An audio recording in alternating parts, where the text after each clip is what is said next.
bet you didn't know that I was a wizard. I figured you were a warlock. Stone cold. And I'm actually a witch. I actually fall into witch category. It's because of the fabulous hat that I wear when nobody is watching to cover up my bald. But no, I'm about to cast a curse. Are you ready? Prepare yourself. Sure. Okay, we got to get through this podcast super fast and efficiently this week. We'll and try. we cannot go over time because we're starting late because of unforeseen circumstances. Yes. So welcome back, everybody, to... Definitely is going to be the right time, and it's not going to go over. RageSelect podcast here on RageSelect. I'm Jeff. And I'm Mike. Yeah, so anyway, sorry, we got to collect myself a little bit here. All kinds of stuff has happened. He was traumatized by a movie. Michael showed up to my house in a new car today. I did. He just like rolled up, and I was like, wait a minute, that's not the same Mustang. Is that a different Mustang than the Mustang that I rode in 4 days ago? It was like candid camera. It was like, we replaced this Mustang to see if Jeff will notice. I almost didn't. I You almost really didn't. didn't. I was like, well, I noticed the color was different. Your old one was real blue. And It's this one's very like blue. This one's still blue, teal, but it's like a darker blue. It's like desaturated a little It's bit. called Vapor Blue Metallic. Sure. Is the full name? I didn't know. It's a fancy name, but that's the name. That's the name of the color my brother got. Yeah. So you bought yourself a brand new car. Yes, it's a brand new one. It's the first new actual car I've ever owned because everything else I've owned has been used up to this point. I got to tell you, when I got my new Civic, or like basically it was like a corporate car or something. It had like super low mileage on it. And it was like, I have treated every car I owned up until the point where I got my Honda Civic like absolute dog shit. Like just cups and bottles, and I smoked in them and everything. I drove them drunk and jacked like over curbs. I fucked up the suspension on one of them driving drunk, and now I'm like, no, but this is my baby.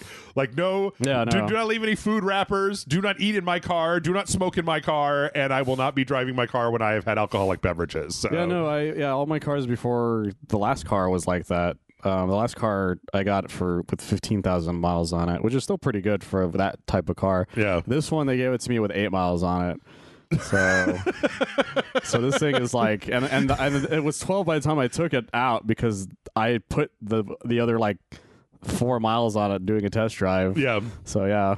So does it like, does you have to like, you like get one of those degaussers to just like get the women off the car? They just like smack into it and you're like, go off. You have to get the people you actually get off are all the car enthusiasts who won't leave you the fuck alone. Oh, who just walk up to you and go, oh, got the new one, huh? That's pretty nice.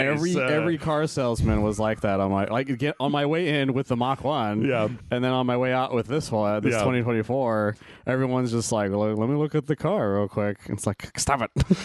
Everyone's like, you're getting a lot of women. I'm like, I'm getting dude bros who want to see my car. I'm getting the opposite of women. Yeah. I was told there would be women.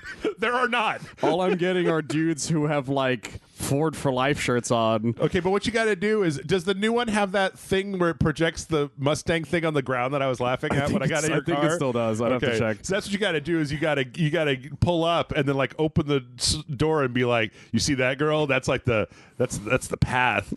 Come get on the Mustang with me. We're gonna go ride. This is why I'm single. This is why I'm single, because I would have probably thought of that at some point.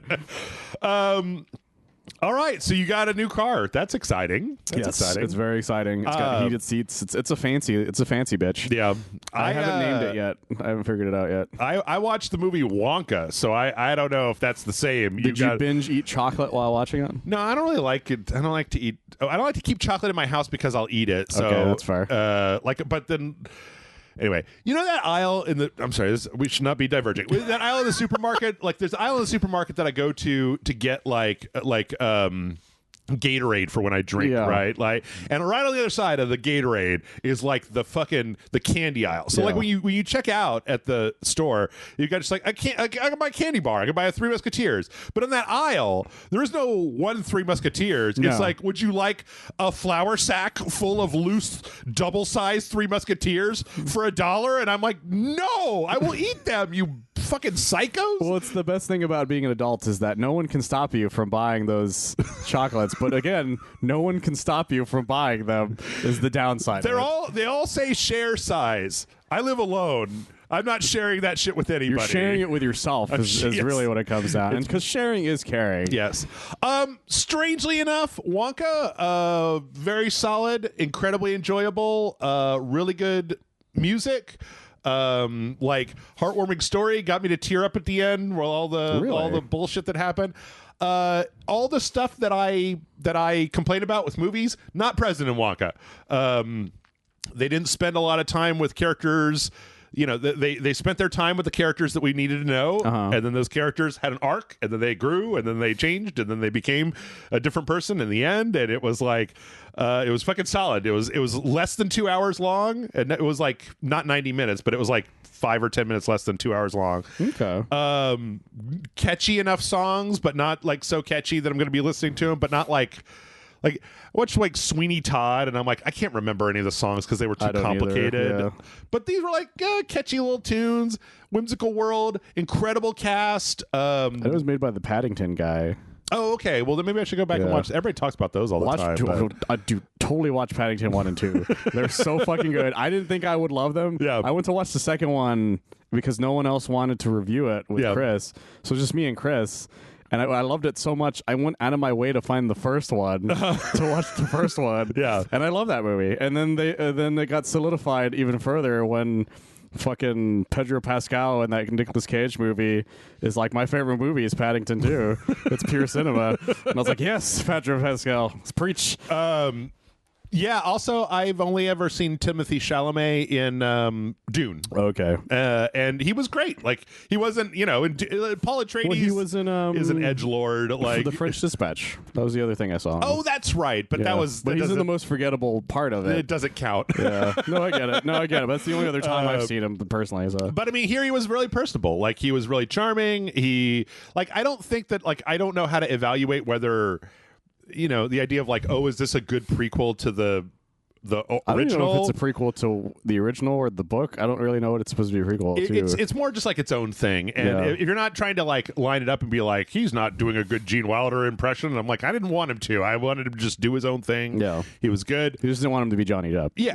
Just don't be Johnny Depp. As long as it's better than that, it's so much better than the Tim Burton one. But full solid ass watch. It's on VOD right now, but like, when it comes on to streaming services, man, if you got a rainy afternoon and you're hungover and you just want some kind of heartwarming fluff that isn't going to fuck with you too much, Wonka, man, that shit was like A-okay. Thumbs up from Jeff. No complaints.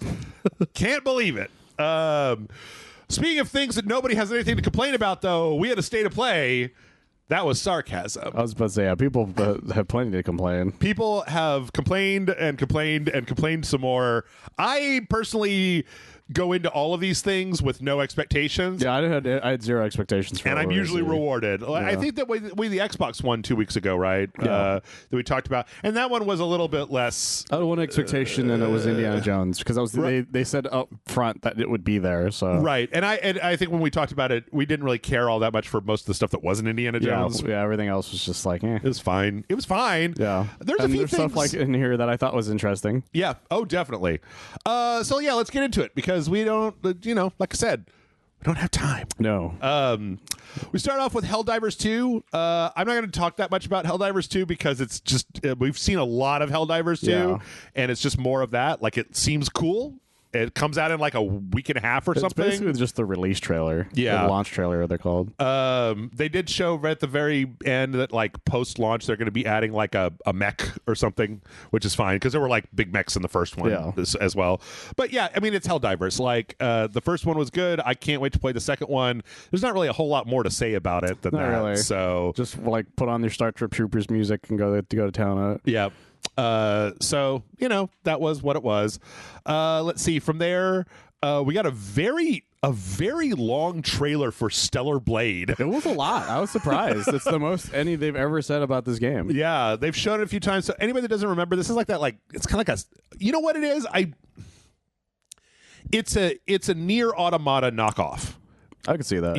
After everything we know about it now. Yeah. It's like, okay, we've got a pretty girl protagonist with some kind of little cyber dude. There's like a ruined world full of weirdos.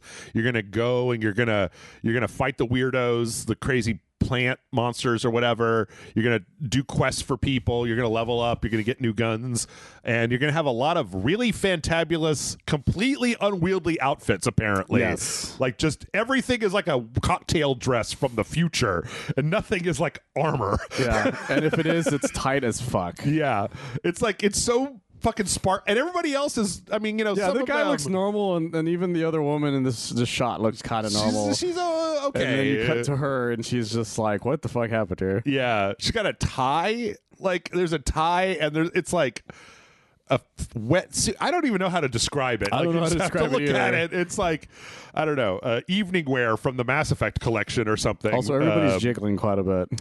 The hair is really freaking me out. Her hair really freaks me out. Specifically, because she's got this really long hair and it doesn't move in a very natural way. It's always kind of all over the place. But that was before I played that Silent Hill thing, which we'll get to. And that lady has hair under her glasses. Which just makes me want to die inside. That's just wrong. What do you think about this? It looks like kind of generic, but it could be fun. It looks like, to me, it reminds me of the way Hi-Fi Rush is, which is this is a game that would have been prominently released in the mid 2000s. Yeah. Or early 2000s, and I have no qualms with that because we feel like we need more games like that. They're like middle of the road, nothing too expensive, nothing too cheap looking either. Sure. And I think people are going to have fun with it, and everybody who is weird on the internet who just want to see sexy women will have a game to play. Yeah. So good luck for you guys. I'm happy for you. You can stop yelling out woke at me every 20 minutes.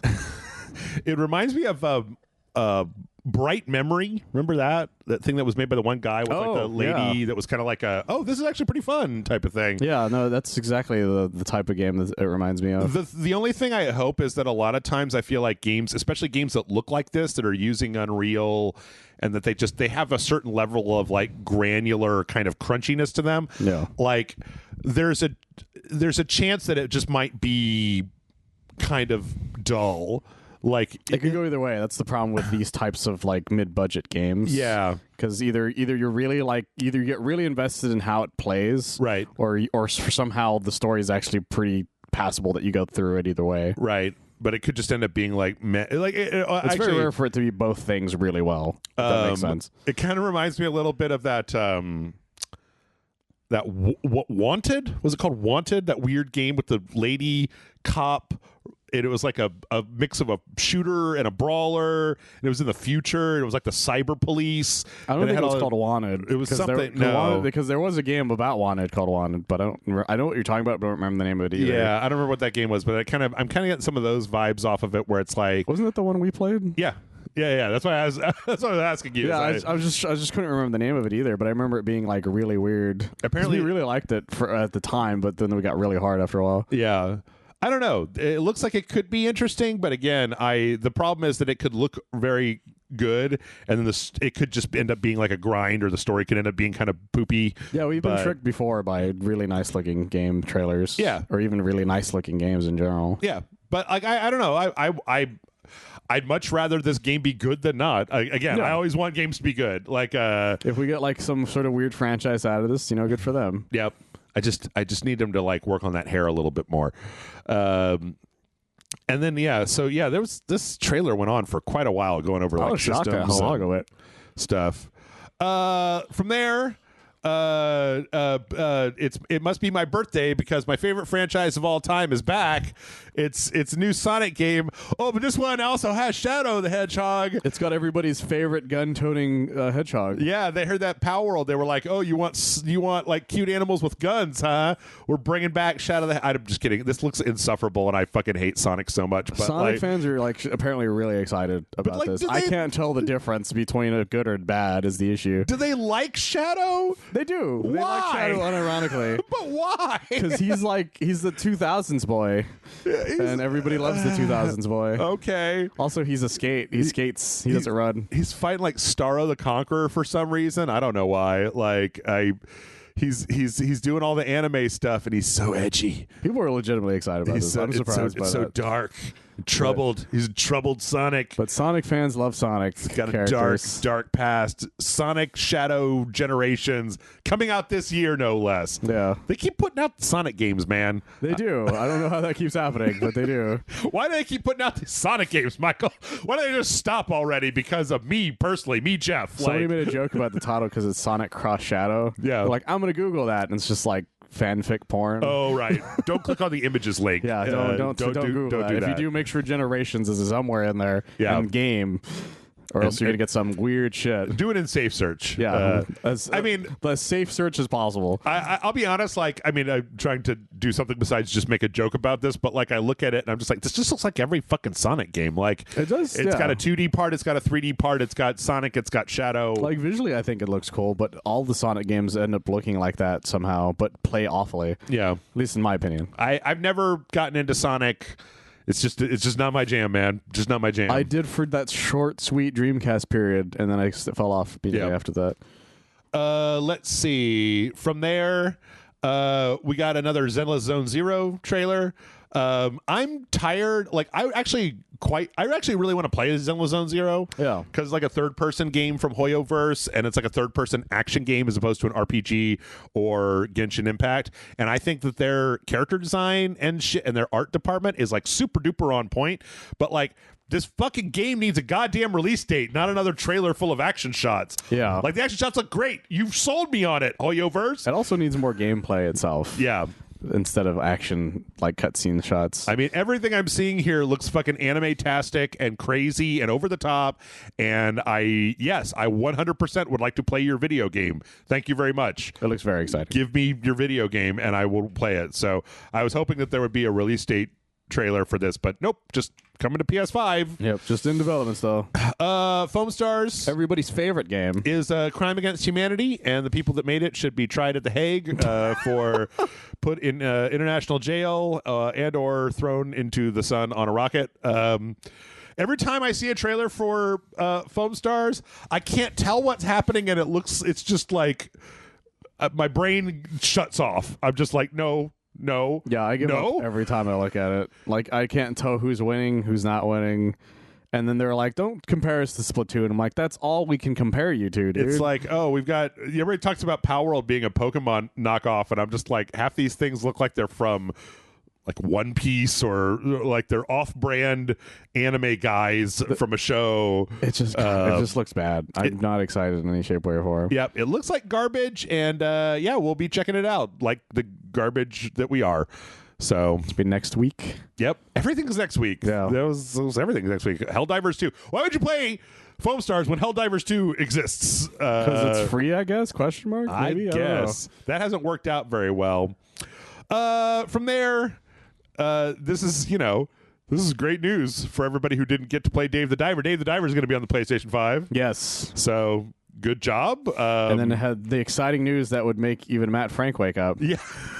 Matt, I told this to Matt last night at like 8 p.m. I almost messaged him, but I was like, he's probably going to find out himself. Several hours later, and he was like, no, I didn't see this. And I'm like, really? I'm surprised by that. But I didn't see anybody tweeting about it or anything because it's such a quick thing. There's going to be Godzilla fucking DLC for Dave the Diver. I don't know how that works. I don't like it shows he's going to fight the sea I forget his name. Something the sea monster is its name. He's got this big crab guy over here to fight in front of the sushi stand. Yeah, because that's I forget its name, but that's an actual like giant lobster monster from one of the movies. I mean, the way that they've done it with other stuff, it seems like this team, the cool thing about Dave the Diver, right, is apparently like they did that crossover with Dredge. Yeah. And you actually go into like kind of the Dredge interface where you're 3D piloting the boat instead of like just diving, and then you drive around and do stuff. And it's like, I really appreciate the fact that these guys just keep adding mechanics like they're Joseph Ferris or something. Like, it's kind of amazing that Dave the Diver is doing the things that it does. Yeah. Because I never in a million years would have guessed that Godzilla would have had a fucking crossover with Dave the fucking Diver. Yeah, it is somewhat inscrutable. And that is coming May of this year. If you have not played Dave the Diver, allow me to just say Dave the Diver is the fucking best. I appreciate they keep using his 90s Godzilla design. Oh, yeah. Speaking of shit that is absolutely the best, V Rising is also coming to consoles, yes. To PlayStation. Like 2 years ago, I think, when V Rising came out. Yeah. And it's a fucking banger. It's a great concept. Survival game, but you're a vampire, and it means that like during the day you can't do stuff. So you gotta build like a fucking castle to hang out in during the day. That's like opposite of Minecraft. Yeah. And then you get to go to different villages and suck blood out of animals, and you get boss powers. It's incredibly satisfying little gameplay loop. I hope that anybody who hasn't played it gets a chance to play it. I'll be really interested because it was very much like a mouse and keyboard game. So converting it to like a controller will be kind of interesting. That's the main reason some of these games take so long to come out, because they have to make it play well enough that you're not annoyed by it. Yeah. But yeah, V Rising is the absolute and total shit, and you should totally play it when it comes out, which is this year sometime. Let's see. From there, we got the trailer for the Silent Hill. See, look at that. Yeah. The short message where the girl's hair is underneath her glasses in front of her face, and and I just want to like grab her hair through the screen and cut it. I want to reach my scissors through it, just be like, snip, you got like animating bangs. through it too. Yep. Silent Hill, the short message is like a little bite-sized thing that they made. It's a first-person. It's free to play. Yeah, kind of adventure thing where you're walking around as this lady, and it's all basically an Unreal. Amanda and I played it. By the time this is up, there'll be a video up for it. Oh, okay. Because it was like, and it's out today, so we just went ahead and played it. I found it to be really... I didn't like it at all. Yeah, I've heard people aren't a fan of it. I didn't play it, so mostly because it does this thing where it stacks on a lot of emotional baggage right off the bat, like to the main character to make you feel bad for them without like you just start in this fucking PT abandoned apartment building walking around looking at stuff, and it's like, oh, everything is terrible. No, my sister's going to college, and this girl, she might be alive, and there's a monster that's chasing me, and the people at school bully me, and I'm just like, okay, fucking enough, you guys. And my shoes are untied. Right. Oh no. Also, it appears, and I got to play for the Battle of the Bands tomorrow. There's a lot. It's a lot of like running away from what I consider to be a kind of bad monster design as well. Yeah, every time they showed it, I'm like, that thing is just weird looking. It's not even like I assume it's supposed to represent something, but I don't know. Sort of. It's just like, whoa, a pyramid head was a lady. It would have flowers instead of a pyramid for a head, because that's what ladies like. It's got a big cherry blossom. I was wondering for what that was. I thought that's what I was wondering what that was. Yeah, okay, that explains a lot. I don't like it. Anyway, but it is free, and you can download it and whatever. From there, they showed a full trailer for Silent Hill 2. The Bloober Team remake. This looks a little rough around the edges. It does look a little rough around the edges, and also they really lean into like showing action shots. Yeah, where Silent Hill isn't that actiony, right? Especially Silent Hill 2. But by the same token, I mean, like they couldn't lean into showing you like plot points, or else it would spoil the whole point of Silent Hill 2. So, but you're right that where like it turns out you were Sean Bean the whole time. The action in Silent Hill 2 is not the draw, and it always was kind of crap, even in the original. Yeah, like that's why I was surprised. They're like, "Oh, these gunshot sequences is like Silent Hill 2." Yeah, like I remember just being like, "Oh fuck, we gotta get the fuck out of here." I don't know. I mean, it looks okay. I'm not as invested in Silent Hill the franchise as the people that really like it, but I'm not the way I used to be. I used to be really into it, but then they haven't had so many games for so long that I just didn't really care anymore. And the ones they put out were garbage. Yeah, exactly. It was diminishing returns, so I literally just stopped caring. Yeah, which is a shame for a franchise that I really liked growing up. Yep. I don't know. I think I'm just more of a Resident Evil guy.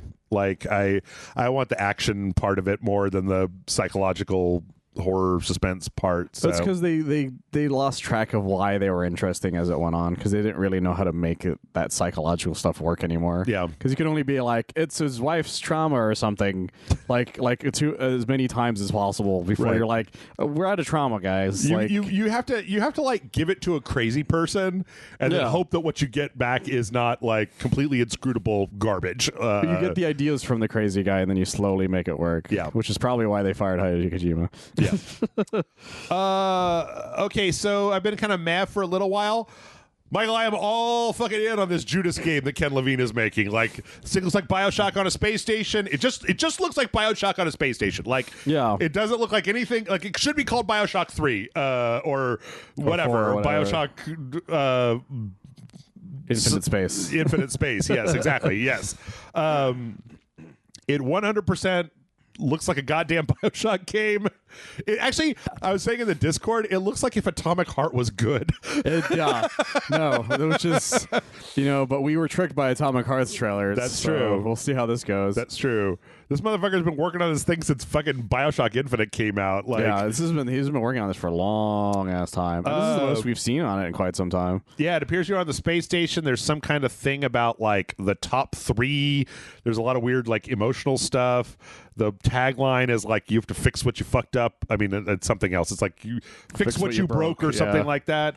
But then when they show the actual game, it looks like a first-person shooter with some weird powers and like some big cutscenes and stuff. That one cutscene's really funny to me because it's just like her getting spray painted on. That lady spray paints. I don't want to know what this like T-Rex cowboy Pokemon. I thought it was like a horse. Is it a horse? It might be a horse. I thought of a BoJack Horseman. I'm like, what's BoJack Horseman doing here? I just can't see past its big fat mouth. So yeah, I don't know. Whatever the hell this is, I really want to play it.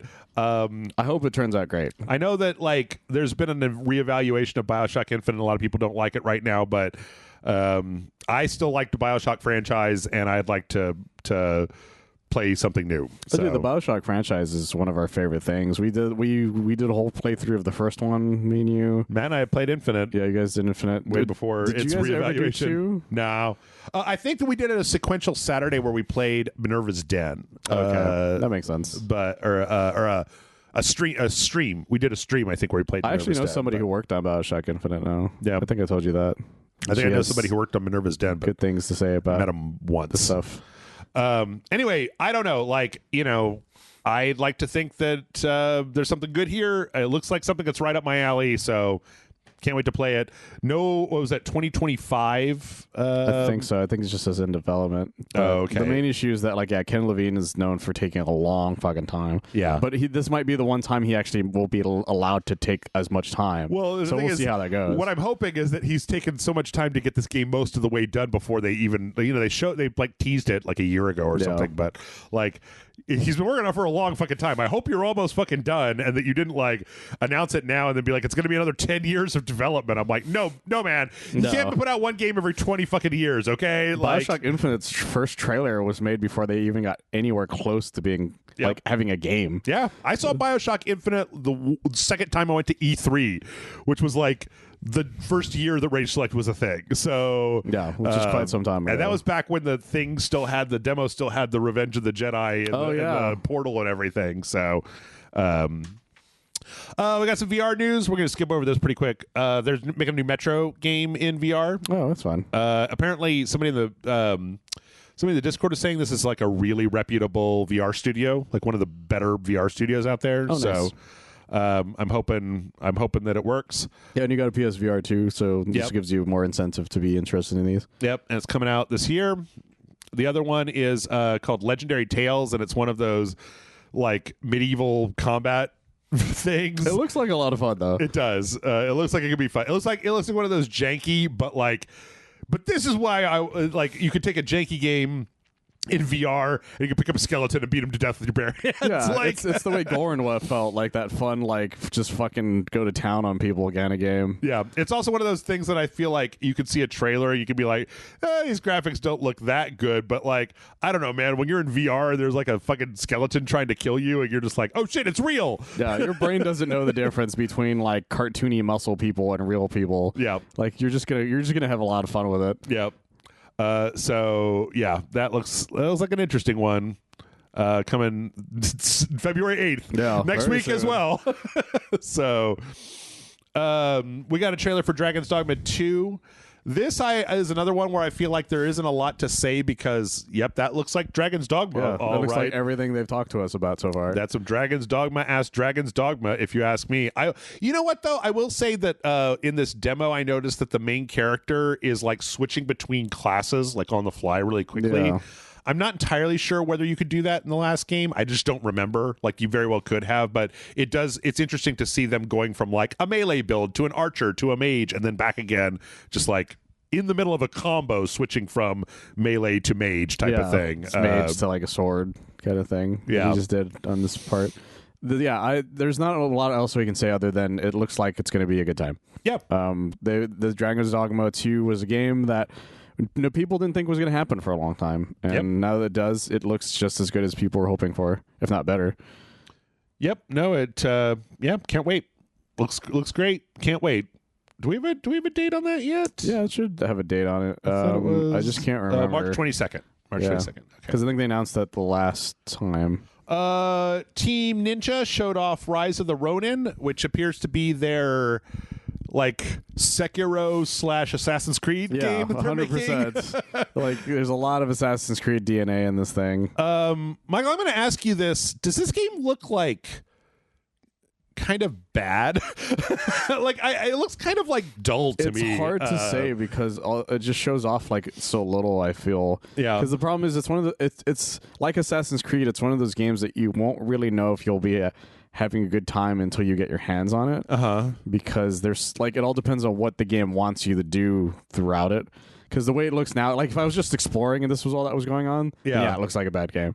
But if it's like, oh, you do like, it's just like a short kind of quest-based thing and you're have a fine time with the quests and stuff, then I think you'll have a decent time with it. I think I'm more like, what I'm more referring to is like the art design and graphical fidelity to me is like really... Oh, no, it looks like an early PS4 game. Yeah. No, that's what I was talking about. Like, if that's where you're going, no, I get what you mean. Yeah, like 100%. Ghost of Tsushima looks like 10 times better than this. Oh, like, 100%. Like when it was on the PS4 regular, not the Pro, like just the regular PS4. Yeah, this is an early PS4 game. It's like it's really rough around the edge, and that's weird to me because like Neo looks great. Yeah, like Wo Long has great art design, even if I don't want to play that game. But like, it's really good art design. This just looks very generic. No, like, no, I'll give you that. That's the thing. The environments look very sparse. The characters aren't especially detailed or don't have a really super interesting art style or anything to them. Like the actual moment-to-moment gameplay is cool looking, but I'm just like, yeah, I just wish it had more style to it. Like it doesn't. I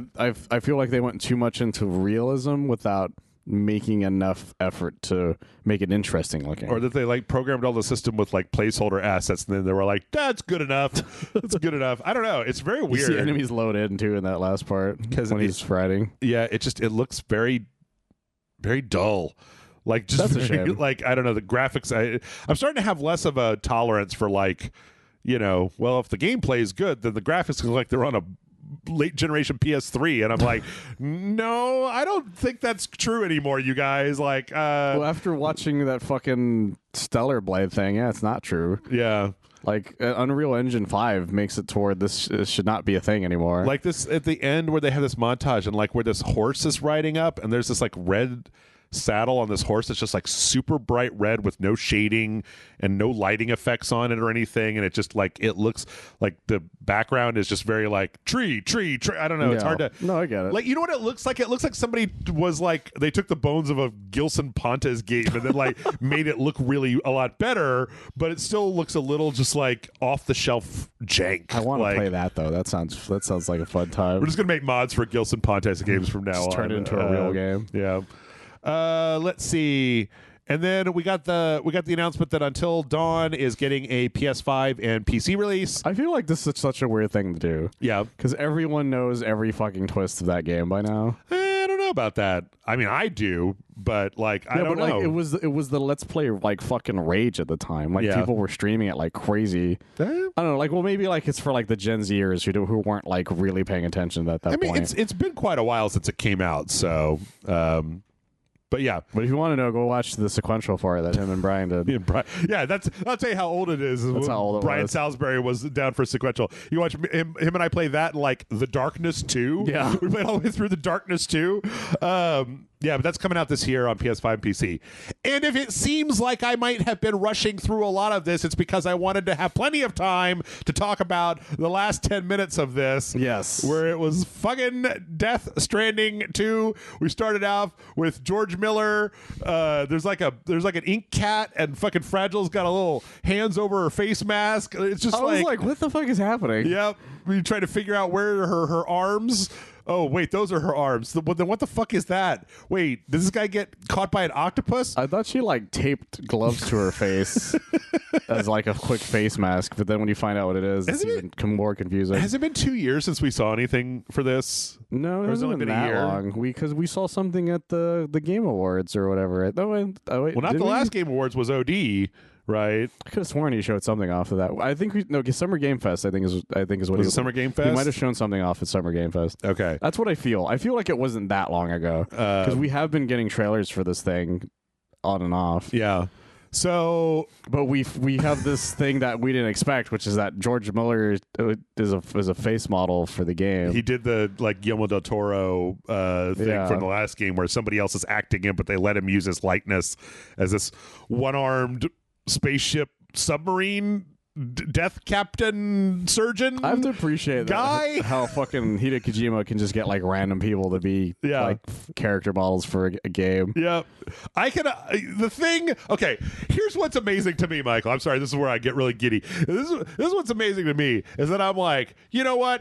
I'm a 45-year-old man. All right. What's Hideo Kojima gonna put in his next game that's gonna make the last one was about walking across the United States and hooking up with Conan, getting Conan O'Brien an otter hat. Like, how could it get any weirder than that? And I watch this and I'm like, bravo. Yes, you have found a way to get weirder than that. You've gone full Kojima more than I thought. And I thought that at the last time. It's that Kojima bullshit, and some people hate it. I do not. I am the opposite of that. Oh no, I love it. I love like I was talking to somebody about when the first Death Stranding 2 stuff was coming out. Yeah, he's like, I tried to get into Death Stranding. I'm like, I can tell you the entire plot of Death Stranding, tell you all the themes about Death Stranding. Yeah, just give me like an hour to try to get you on board. I keep forgetting the plot. I'm gonna have to play the first one again before this one comes out. Yes, I can still remember parts of it, but I want to be like, Hideo Kojima is the only person anymore. Well, I will play your last inscrutable bullshit ass game in order to be all caught up for your next inscrutable bullshit ass game. I played the entirety of the Metal Gear series before Metal Gear Solid 5 came out. I did that too. It's so great. It's interesting. Instead of we've got like this ship now that apparently goes into the sea, the Death Ink Sea, because here they're all like fucking washed out in blue like they are when they go to the beach. I want to know what's going on with everybody's age stuff though. Yeah, because it keeps cutting to like old Norman Reedus, and then young Norman Reedus. I want to know what's going on with the stop animated puppet. Who the fuck is that? What's his deal? I was laughing because somebody on Twitter is like, they really added Alan Wake into this game because it's like an Alan Wake puppet looking thing. It's so weird. It's like somebody in the Discord was like, why is it animated like that? I'm like, well, stop animated. Come on, get with the program. Yeah. It's a stop animated puppet. And it's just like, it has a mind of its own. Yep. It's just so fucking crazy. But it does look like Alan Wake with the bow tie on. It does look a little like Alan Wake. And yeah, it appears that we're going to have more walking across the United States or walking across like Mexico. They mentioned Mexico specifically. They said like just the world. And so it seems that we're like going to be flying all over outside of the U.S. area. We saw some very different environments. I don't know what that is, but it looks a hell of a lot like a Metal Gear. It does. It looks a hell of a lot like a Metal Gear, like some kind of weird Metal Gear. There's also apparently like there's part of the trailer that talks about how like with the chiral network there'll be like robots doing stuff. Like nobody actually needs to leave the house because the robots are here now. But like this shot of them walking across the desert, never saw anything like that. Yeah, it looks in the first one because there's this all new terrain and stuff. That's a full ass city. Yeah, like we didn't get that in the last one. Well, we saw it for like a second on the outside of one. It exploded. Yeah, we were allowed to go into like the first block. Yeah, and then it was like, okay, that's we all never allowed anywhere further. But like that's like a whole fucking future city going. I like the shot they have this where the river is overflowing and destroying stuff. Like the time water is fucking shit up. I almost did that fucking Leonardo DiCaprio meme where he points. Yeah. When they're like, the Death Stranding is far from over. I'm like, ooh. They said the title there. They said it. I like this like avalanche, this like kind of rock slide stuff. Yeah. Like it looks like just a lot of interesting. I mean, I quite liked Death Stranding. And then he's on the fucking Death Stranding was our fucking jam. Yeah, it was for me. That was like a present for me, man. Like that was for us. I really hope that they make it a little harder this time. Because that was my one complaint about Death Stranding was I think it was too easy, but which is funny because a lot of other people are like, this game's really hard. I'm like, no, it's not. Yeah. I like these new you're weak. These new transports, these like open air, a motorcycle that you sit on the back of, I guess, and then like a van with like the seats just hanging off the front like a moon rover. God, I can't wait for this fucking thing. And then they showed off more of Troy Baker's character. Yeah, and he's got a fucking electronic shooting. He's got an electric guitar. Yep.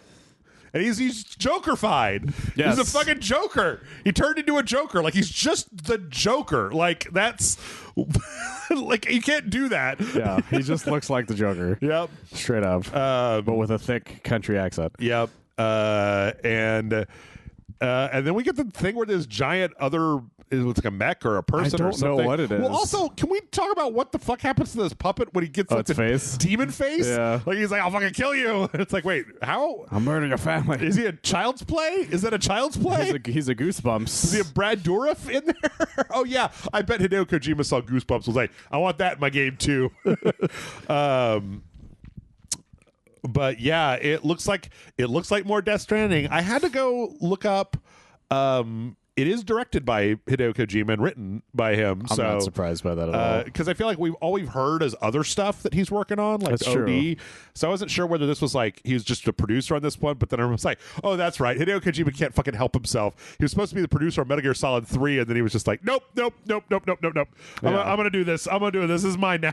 he's incorrigible, but god damn it, do I love him for it? Yeah. Because only he could make whatever this fucking thing is that Troy Baker is fighting and using With his electric to fight guitar. the thing. And also the baby noises coming out of the Yep. fucking silver samurai fucking thing. Yep.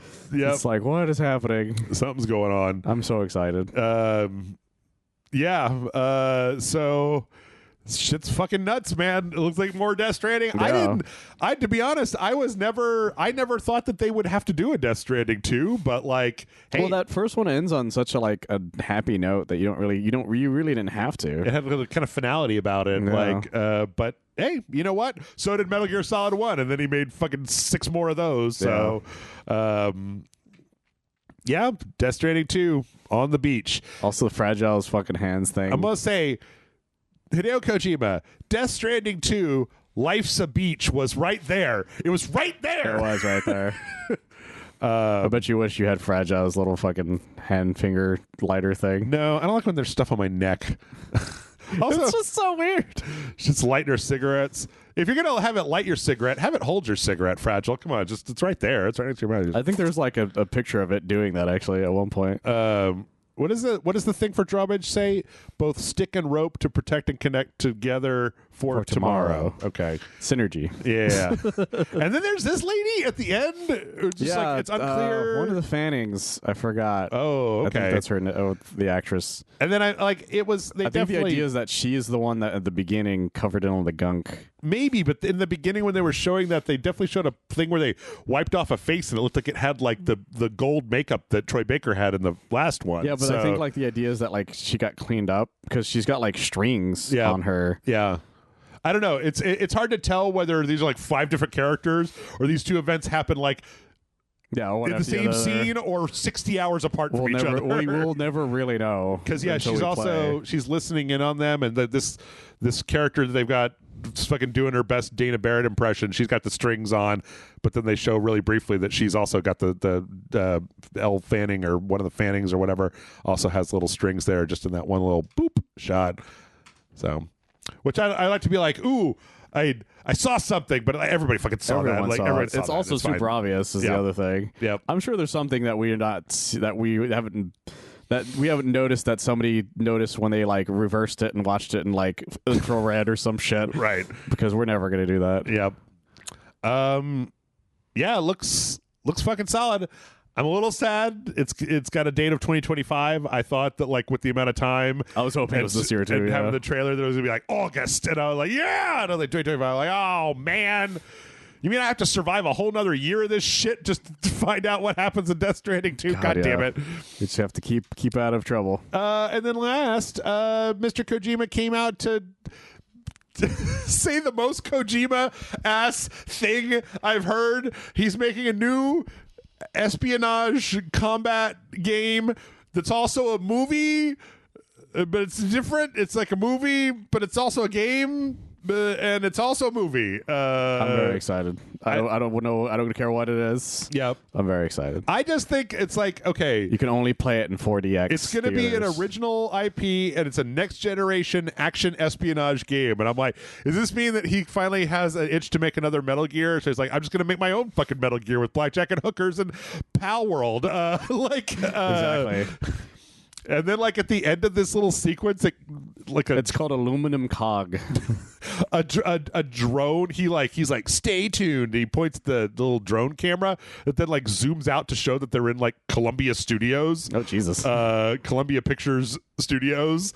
So I'm like, oh, I guess that motherfucker after 40 years has finally gotten, after 30 years has finally gotten like a full-on movie studio to sign up for his bullshit. He's glad-handed every fucking director and actor. All he's ever wanted, Jeff. It's all he's ever wanted. He has said it so many times. Everybody forgets what. Remember Guillermo del Toro, but what that Nicholas Winding Refn or whatever was in was Heartman in the last game too. He's been out there glad-handing actors and directors and He's stuff. doing what Randy Pitchford wants to be. Yeah. Randy Pitchford wants to be the dude who's like, I'm friends with all these directors and actors, and they're going to be all my games. But, like, none of them actually care about Randy in any shape, way, or form. Where's my Borderlands movie, Randy? Yeah. Looks like crap. I can't wait to watch it and be like, this is crap. I still laugh. Was it the writer who's like, I don't want my name on this thing or something like that? Yep. It's very exciting. Yep. Very, very exciting. Well, because it was the guy that did like Chernobyl and Last of Us. They were all like, I don't want any fucking... I'm sure he wrote that script before those successes, and he's like, "Oh no, take me off of this one." Off of this shit. I can't wait to see how bad that fucking movie is. So, There's not even a trailer yet. Oh yeah, but production stills. So yeah, I don't know. There's a bunch of stuff in here that I'm interested in, like Sonic Crush, like Sonic. I mean, Judas. Judas looks great. The Helldivers. I mean, like let's skip the stuff that's already out, right? Divers, so like Godzilla Dave the Diver. Some Legendary VR Tales games. is pretty cool looking. Dragon's Dogma 2. I'm gonna say Rise of Ronin is on my we'll see list. No, it's definitely a we'll see kind of game. And then like the Stellar Blade is also on the we'll see list. Like both of those have some they have potential. They have potential, but they haven't sold me on them yet. And then we've got the bottom of the tier where we put Sonic and Foamstars, and they switch back and forth between which one is the worst. It's always Foamstars. Because at least Sonic, people like Sonic. I don't know anybody who likes Foamstars. I don't like Sonic. I don't like Foamstars. It's neck and neck. Who's going to be the worst? It's going to be a photo finish. Sonic doesn't want to lose that race. If it's a race, he wants to win it, no matter how bad he looks at the end of it. Well, let's see. We're doing the old format this week because we don't have time to do all this shit. So, Michael, we got about 15 minutes left because we really did motor through that. We did. So let's get this out of the way. Let's try to get some of this out of the way. No. Just like these people. Huge. That was fucked up. I'm sorry. Oh my God. That was a terrible joke. Yeah. I was going to go past it, but you had to point it out. I had to. I know too many people work in dev to not point out that it is a terrible joke. So Microsoft bought Activision Blizzard King, and 1,900 people got laid off this week. They cut 1,900 jobs. It's like 8% apparently of the whole thing. Wasn't it January of last year when Microsoft, the company, laid off like 10,000 people? Like it was early in the year last year. It was last year, yeah. So yeah, I recommend everybody go listen to Triple Click. I'll give you the cliff notes for anybody who hasn't been through this cycle before. Pandemic happens, people start spending more time at home playing video games, executives see record profits for digital video game industries and stuff. Everyone expands too far and too fast, and then once COVID recedes and everybody can go outside, suddenly people aren't spending shitloads of money on video games and cyber products or whatever, blah blah blah anymore. And so then you've got to lay off a bunch of people in order to get your operating costs back down, because it turns out that the 300% increase was not forever. It wasn't going to happen year over year for fucking ever. Yeah. And it sucks that the way this went down, because people had no idea. Yep. Like I was looking at Jason Schreier's Twitter, and he was just like, people are contacting me wondering if their job is fine. Right. Like, that's not okay. That shouldn't be the norm on this. It's ridiculous. Yeah. For reference, I was actually just listening to Schreier on Triple Click. This is something I already knew already, but whenever there's a merger between two companies, right, there are a lot of times there are people that get laid off, right? Blizzard comes in and they're like, well, we've got a full HR department, and Microsoft's like, well, we have an HR department. We don't need your HR department. We don't need your marketing department. We have our own marketing department. This happened with the Disney Fox merger. Right? Yeah. So if anybody's curious. But this is way beyond that. Like, one of the things I think happened here is that so they canceled the Blizzard was making a survival game that they announced a little while back. Yeah. Codenamed Odyssey. That's been axed, and apparently everybody working on it is gone. I have the feeling that Microsoft executives came in and said, like, show us what you have, and that it was like, you don't have enough here, and it's going to take another 10 years to make this thing work. They've been working on it for like 6 years too, apparently. Yeah. So the main, like, one of the biggest things that I have though with this, or one of the biggest problems I have with this, is that, like, I said this last year, and I'll make sure that I'm consistent to say this again. Microsoft as a company can weather the storm of 1,900 experienced programmers and shuffle them to other divisions and do other stuff. It wouldn't take a lot of money. Even though I'm starting to wonder if one of the reasons they don't do that is because between Bethesda and Obsidian and Double Fine and stuff, that, like, Microsoft is probably just fucking, like, lousy with talented developers at this point, just from the number of companies they've absorbed over the last 2 years. So you could say, like, well, we're only going to take, like, the top, 70% of people, and if you're below that, sorry, my man, you're, here's your severance, you got to go. It's a real shame. The only thing that is, so the downside of this is that when companies act like this, you fire people that are really good at making video games. So that means that when, like, you're making your next game, you don't benefit from the experience of people that have been making stuff for a long period of time. Yeah. And that can a lot of times dilute how good your games are coming out. The potential silver lining, and this is, like, don't get me wrong, don't want anybody coming at me about this. I recognize this is a harsh ass silver lining. So many people have been fired. I've said this before. So many people have been, like, let go over the last year. I do think there's a potential for indie studios starting to spin up that have, like, people with 25 years of experience in the industry putting together, like, their banger dream projects, and that we might end up at some point getting some really, really solid stuff out of that, because that's a lot of what happened. That's happened before. Yeah. The tricky thing right now is that funding is not being thrown around the way it was before. So even if that does happen, we probably won't see as many as we are hoping for at the moment. I'm sure we will eventually, but right now it's going to be a hell of a struggle for a bit. Yeah, because with interest rates, venture capital firms aren't interested in throwing money at game products anymore. Yeah, everything has gone downhill for a lot of companies because, like you said, once the pandemic ended, the free 200% overage was no longer there. To me, it's so stupid that anybody was like, all right, it's going to be like this forever. Let's staff up by 150%. And it's like, wait, shouldn't we see whether this lasts for more than, like, 2 years? Like, fuck that. That's 2 years from now, me's problem. Hire everybody. Hire them all. Every time. So, yeah, 1,900 people. And it isn't just from Activision Blizzard. It was also there's some people in there from ZeniMax. It was all over the thing, yeah. It was a bloodbath recently. Call of Duty? Yeah, even the Call of Duty people. Apparently Toys for Bob got hit, for instance. Yep. Like every small, like every little developer got hit by like a little bit. We had a story here with somebody basically saying, like the amount of experience that you had didn't matter your seniority. Like, this was just like a real a hatchet job. But yeah, it was a crapshoot. Like, it was probably like just like they probably looked at some of them, but then a lot of it was probably random. Yeah, because that's the thing about layoffs is for people who've never been laid off, it doesn't matter what you did. It's always the bottom line. Right. The bobs are going to come in, and then your job's done. It doesn't matter how good you were at it. Yep. So don't don't take that to heart if that ever happens to you, kind of thing. One of the big things that happened was Mike Ybarra quit. Yeah, which surprised a lot of people because he apparently, before the sale was happening, he's like, I'll be here forever. Like, it's going to take a lot to get me out of here. And so him leaving is like, oh, some shit went down. And they kind of thing. In his statement, he was like, I worked at Microsoft for 20 years before I went to Activision Blizzard or something. And it's like, oh, I could see me quitting too if that was the really case. Funny. Like, I fucking left this place. I don't want to be here again. I'm really, really worried about the person that they put in charge. I am too. Johanna Faries. It's just Faries. Far East, something like that. Far East. She was the general manager of Call of Duty for several years. She came there, but see, I read this in this Reuters article. Like, I was actually looking at other articles. I was like, who is this person? And then I found in this Reuters article, they were like,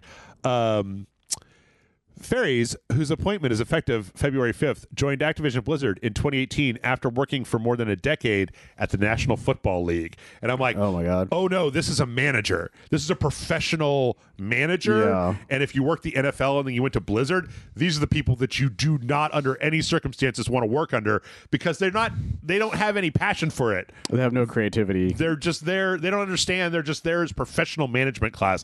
And this could be because I had one of those guys and he pissed me off so much I left a job when I was like 19. But like, I don't like professional managers. I like it when people work through the organization to get to that role. Oh, professional managers are a pain in the ass. Like, they're nine out of 10 times they're a pain in the ass. Also, the fact that there were, that this person was in charge of Call of Duty, it's like, that's not I don't count that as like a big, it's not a win. Gee, you've been managing this behemoth that keeps cannibalizing other companies and other entities and is putting out fucking Skeletor DLC for Call of Duty Warzone. Get out of here. I don't want you anywhere near this shit. But it doesn't matter. It seems like I mean, I've been saying this in another way, shape, or form. I would be interested to know if you agree with me. I am pretty sure that at this point, this announcement is like Blizzard is a hollowed out husk of what it once was. Like, the entirety of both of those companies are going to be a hollowed out husk of what they were. Yeah. Well, I mean, like, Activision still is able to make like fucking pew shooty games, but like there was some creativity that went into the shit that Blizzard was putting out, and it seems like they've just been like completely, like, just scooped. The whole middle good part has been scooped out and replaced with wadded up newspaper. Basically, they're all gone, is what it feels like, and it's going to. You're going to feel it more and more as things keep coming out. Yeah, like Overwatch 2 is going to get probably even worse. Well, the almost the entire Overwatch esports team was laid off. Oh my God! But this is one of those ones where I'm just like, okay, listen, man. Like, there's like, all right, here I am. I'm working at Blizzard. I'm an environment artist on this new game, and blah blah blah. I can't wait to show these fucking guys at Microsoft what we're working on, and it's going to be great. And they're just like, actually, we don't care what you're working on. You're fired.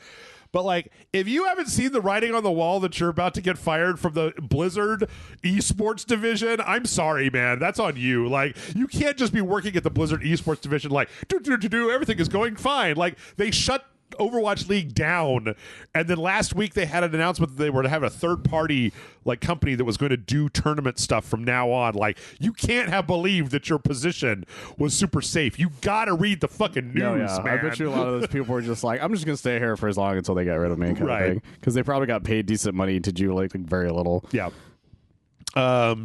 So yeah, that's what's happening. I don't really know, like, I mean, this is kind of more of the same. Like, there's not a twist to this. No, it's just the same old thing. People were laid off for monetary reasons that we don't really care about. Yeah.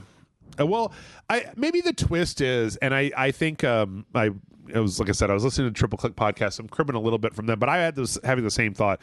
I think that if anybody was to ask me, it would be like, all of these companies are not on the verge of bankruptcy. They're all making record fucking profits. Yeah, they're all doing great. So, like, why not take those 1,900 devs and spin them into a new division to work on something else? Like, you're not going to be making significantly less money if you keep them on. Or maybe you are. Maybe they are. But I, at this point, think that, like, I have a lot of contempt for the just, like, every year it goes up by 150%. And all we really care about is what the stockholders are happy or not. I'm just like, fuck you guys. Stockholders don't make good video games. They don't. They make bad fucking video games.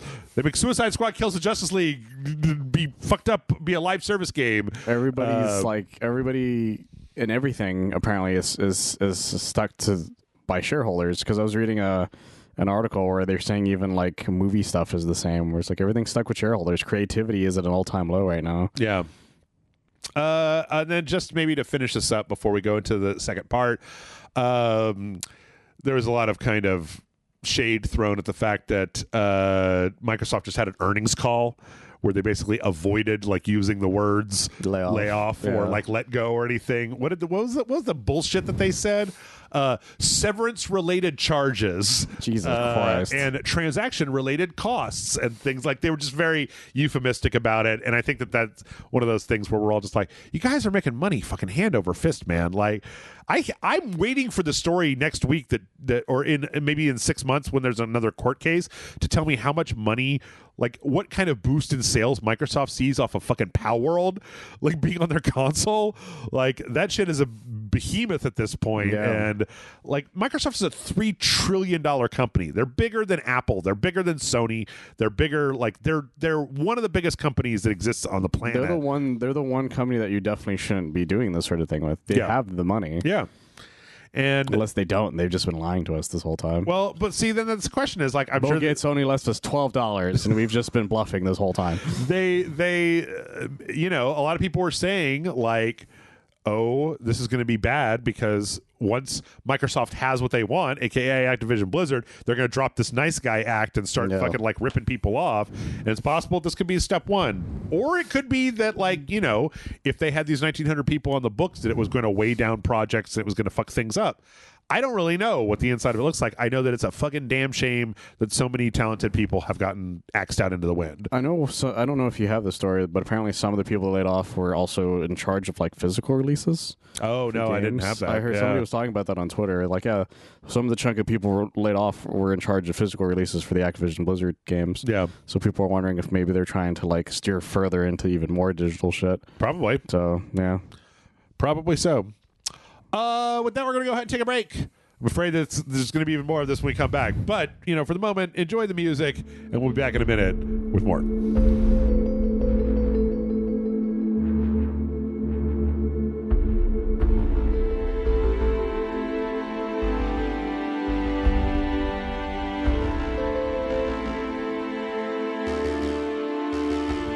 And we're back. And as previously mentioned, unfortunately, we are not done with layoff news just yet.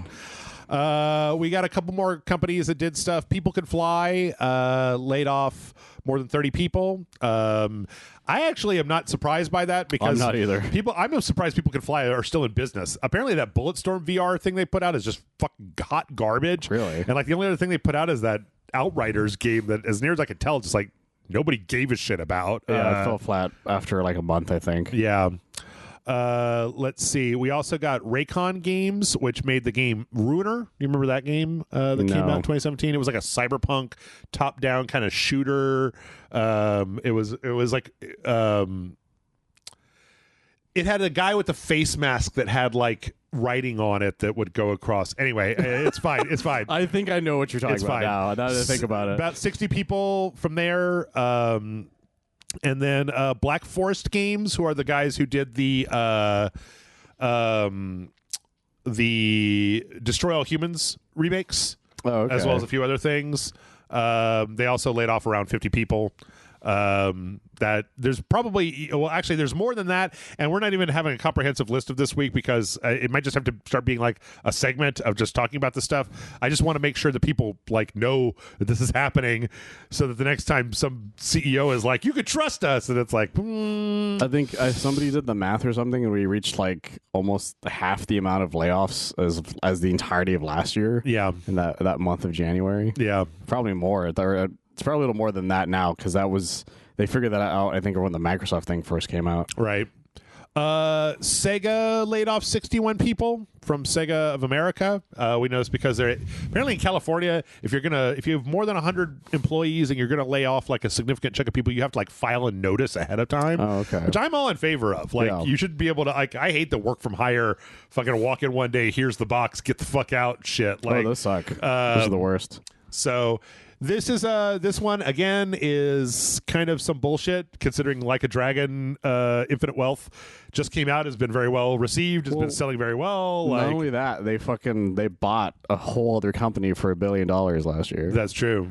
Yep. So it's like, guys, fucking stop it. Yep. Here's one that's got a kind of a This is an interesting one. So Airship Syndicate that did like the Battle Chasers game and Wayfinder and those stuff. Yeah. They laid off 12 people which, they're a very small studio, so 12 people is a chunk. But what's interesting is that the president, Ryan Stefanelli, and CEO Joe Madeira both took pay cuts in addition to this. And that's like to try to keep the damage at a minimum. Right. And they were just like, we have to do our part as well, which I think is like, I really wish that there was more stories like this where it's like upper management was like, yeah, man, take 10% off my hellaciously fucking lavish salary that I'm making if we have to cut, 100 people. Yeah, it's super rare nowadays. One of the last big name ones was when Iwata did that when the Wii U failed. Oh, yeah. Yep. Well, the last one that was probably high profile was John Riccatello leaving Unity, but that was like because he fucked up. He destroyed that company. Because he fucked up. That was a man walking away from an explosion. Yes, exactly. that he caused. So completely different. But yeah, I feel that at least softens the blow a little bit. I mean, I think if I was an employee and I got let go, but I also knew that, the guy that ran the place was also taking a pay cut because he did everything he could to get himself manageable, but also try to save your job. That was much more easy to chew. And then Embracer Group. This is so fucked up. Embracer Group, everybody. Apparently, Eidos laid off 97 people and canceled the Deus Ex game that they were working on. Which is fucking fucked up, guys. Yeah. Come on. Yeah. Here's the thing. Apparently, though, Jason Schreier was tweeting about how they were working on a Stranger Things game that's been axed. Yeah, and it's like, well, yeah, man, Kids on bikes as they call them. Yeah. Apparently, they're now working on a new IP, a new Deus Ex, another Deus Ex, very, very, very early development, and then something with Xbox. Maybe Fable related. Okay. There was actually a thing, I didn't have it as a news story, but the voice actor for Adam Jensen was on Twitter, was like, I haven't heard shit from these guys in a long time. They didn't ask me to come read anything, and I haven't been involved with whatever that Deus Ex thing they were doing. It probably wasn't the sequel to Mankind Divided that we deserve. That Square made them chop that game into two parts, and then they just never fucking greenlit the second half. Well, not only that, it probably was so early in development, they didn't even get to the point where they would need to talk to him yet. Apparently they've been working on it for a long time. So, but who knows? I think his whole point was just this probably wasn't what you thought it was going to be. Maybe it was probably a spinoff or something. A spinoff or something else. I wouldn't be surprised, especially if they're already going to make another one. Right. Yeah. Can we just take a moment to be like, I'd like to take a moment, Michael. I'd like to take a moment. I did not see this fucking shit coming with Embracer. No, when they were like, "Oh, we're gonna buy we're gonna buy Eidos Montreal and Crystal Dynamics off of Square Enix for a song," and I'm like, "Yes, somebody get them out from underneath Square Enix. Any company could be better than Square Enix." And I was like, prove me wrong. Hold my beer, says Embracer, as they snap up indie studio after indie studio, and then through one financial fuck up on their CEO's part are just decimating fucking industry veterans across the entire spectrum of video games. It's one of the worst things I've ever seen. Yeah. Holy shit. Yeah. And it started out as something that seemed like it had so much promise. Yeah. A whole bunch of companies that have a lot of access to IPs that could be really, really big if they were brought back. And some of them were trying. And all of Embracer's talk was that we're just going to let them do what they want. They let that Saints Row game come out and they were like, it didn't do what we wanted, but we think it was okay. And I was like, oh, cool. A laid back company to let industry veterans do what they want. And then it was like, nope. And they're like, no, we don't have any money anymore. So you're all gone. Yeah. It's fuck me, guys. We were really planning on that $2 billion cash influx. What kind of fucking world do you live in where you're like, oops, I didn't get my $2 billion from Saudi Arabia, so I guess I'm going to destroy the game industry. Just you had all your eggs in one basket, guy. Yep. What the fuck? That's such a bad idea. So, yeah, that blows huge chunks, and I fucking hate it. Let's see. This is a fun stupid ass story. I don't know if you saw this. I heard about this. Last week, Bushiroad International announced the global release date for Love Live, School Idol, Festival 2, Miracle Live, a mobile, it's like a gotcha rhythm game or something on Twitter. Yeah, it's based on the Love Live series that all my friends were really into and I never understood. They also announced that the game will be shutting down in a couple of months. What the fuck? All at once? Yeah, so they announced that the game is going to be out very soon, and then they announced that it's going to shut down on May 31st of this year. Jesus Christ. So... wait, so it wasn't a beta originally, I bet you. Because it says finally coming out for everybody else. Yes. Okay. So what happened is this game has been out for a year in Japan, but they were having a hard time getting it out in America, and apparently, it wasn't doing well enough in Japan. They already had a shutdown schedule, but they also had But they already put all the work into this. Right. thing. So they're like, I guess you guys can play it if you want. The fucked up thing about this is that it's got a fucking microtransaction store where you can buy stuff for real money, and it's like, oh man. I really weep for the people who just who don't read gaming news and are just like, ooh, what's this? Ooh, I love it. Wait, what do you mean? It's fucking, I gave you $20 yesterday. What the fuck is going on here? That's fucking crazy. Yeah.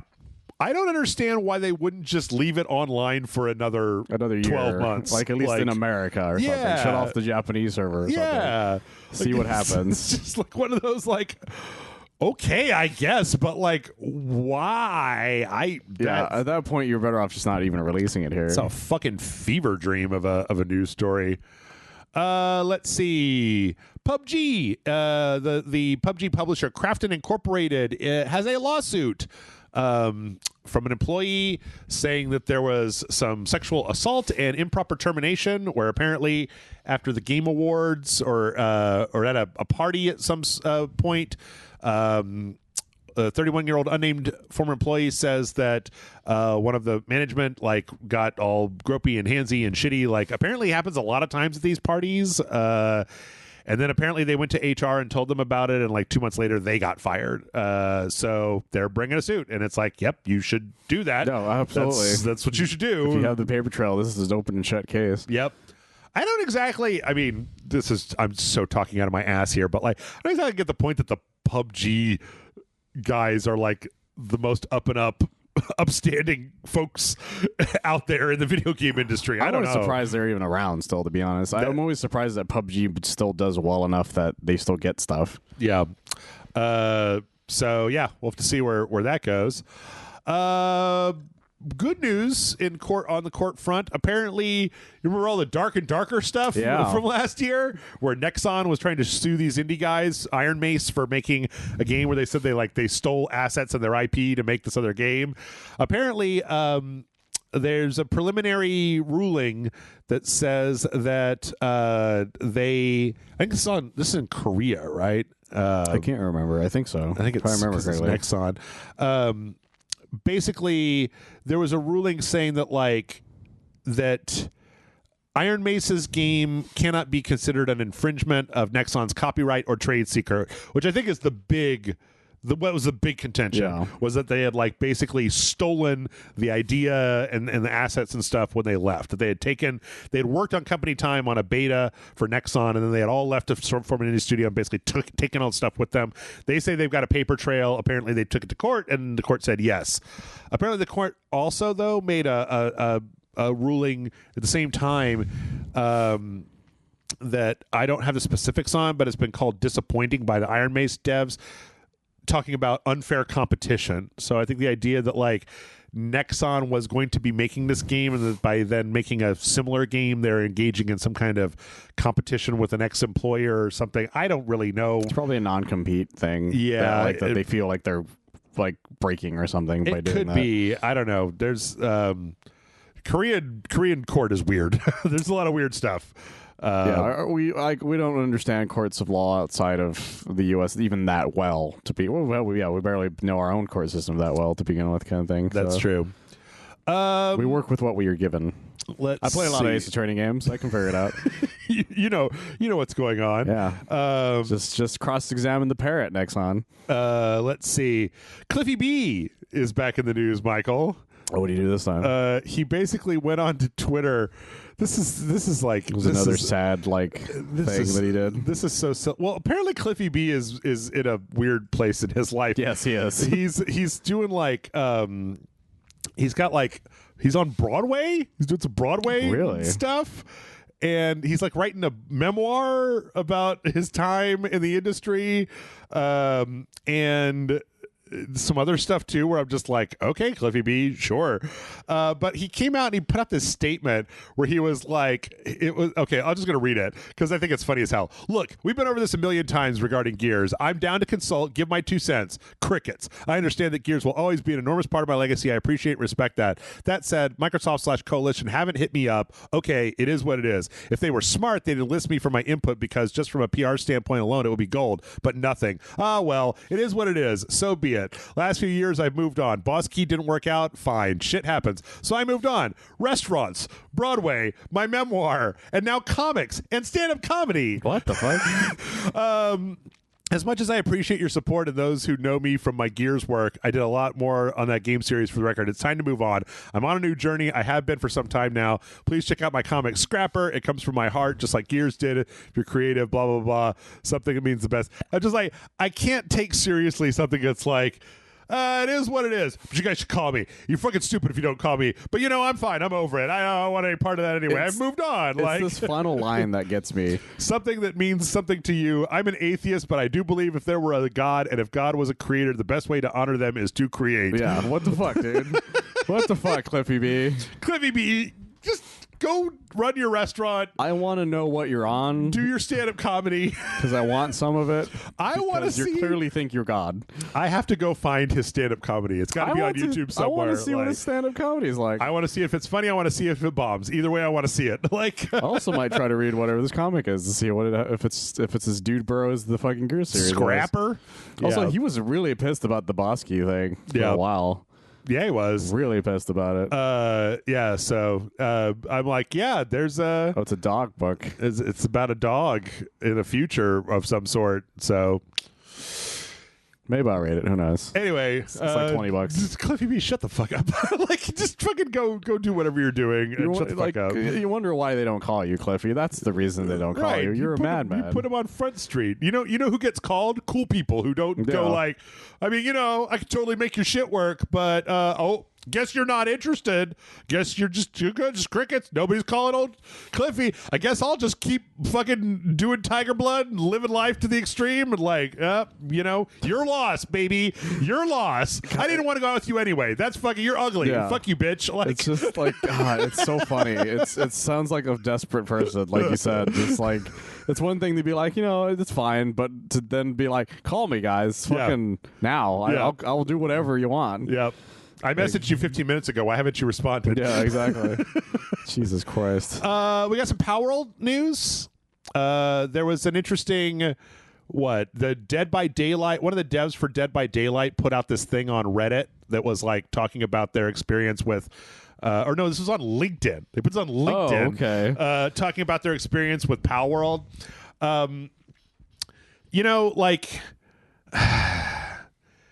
You remember last year when we had that thing where the guy was talking about Baldur's Gate 3 and how people shouldn't expect every game to be like Baldur's Gate 3 and start up this fucking shitstorm from the guy that made Galactic Overlord Organ Harvester or whatever that game was.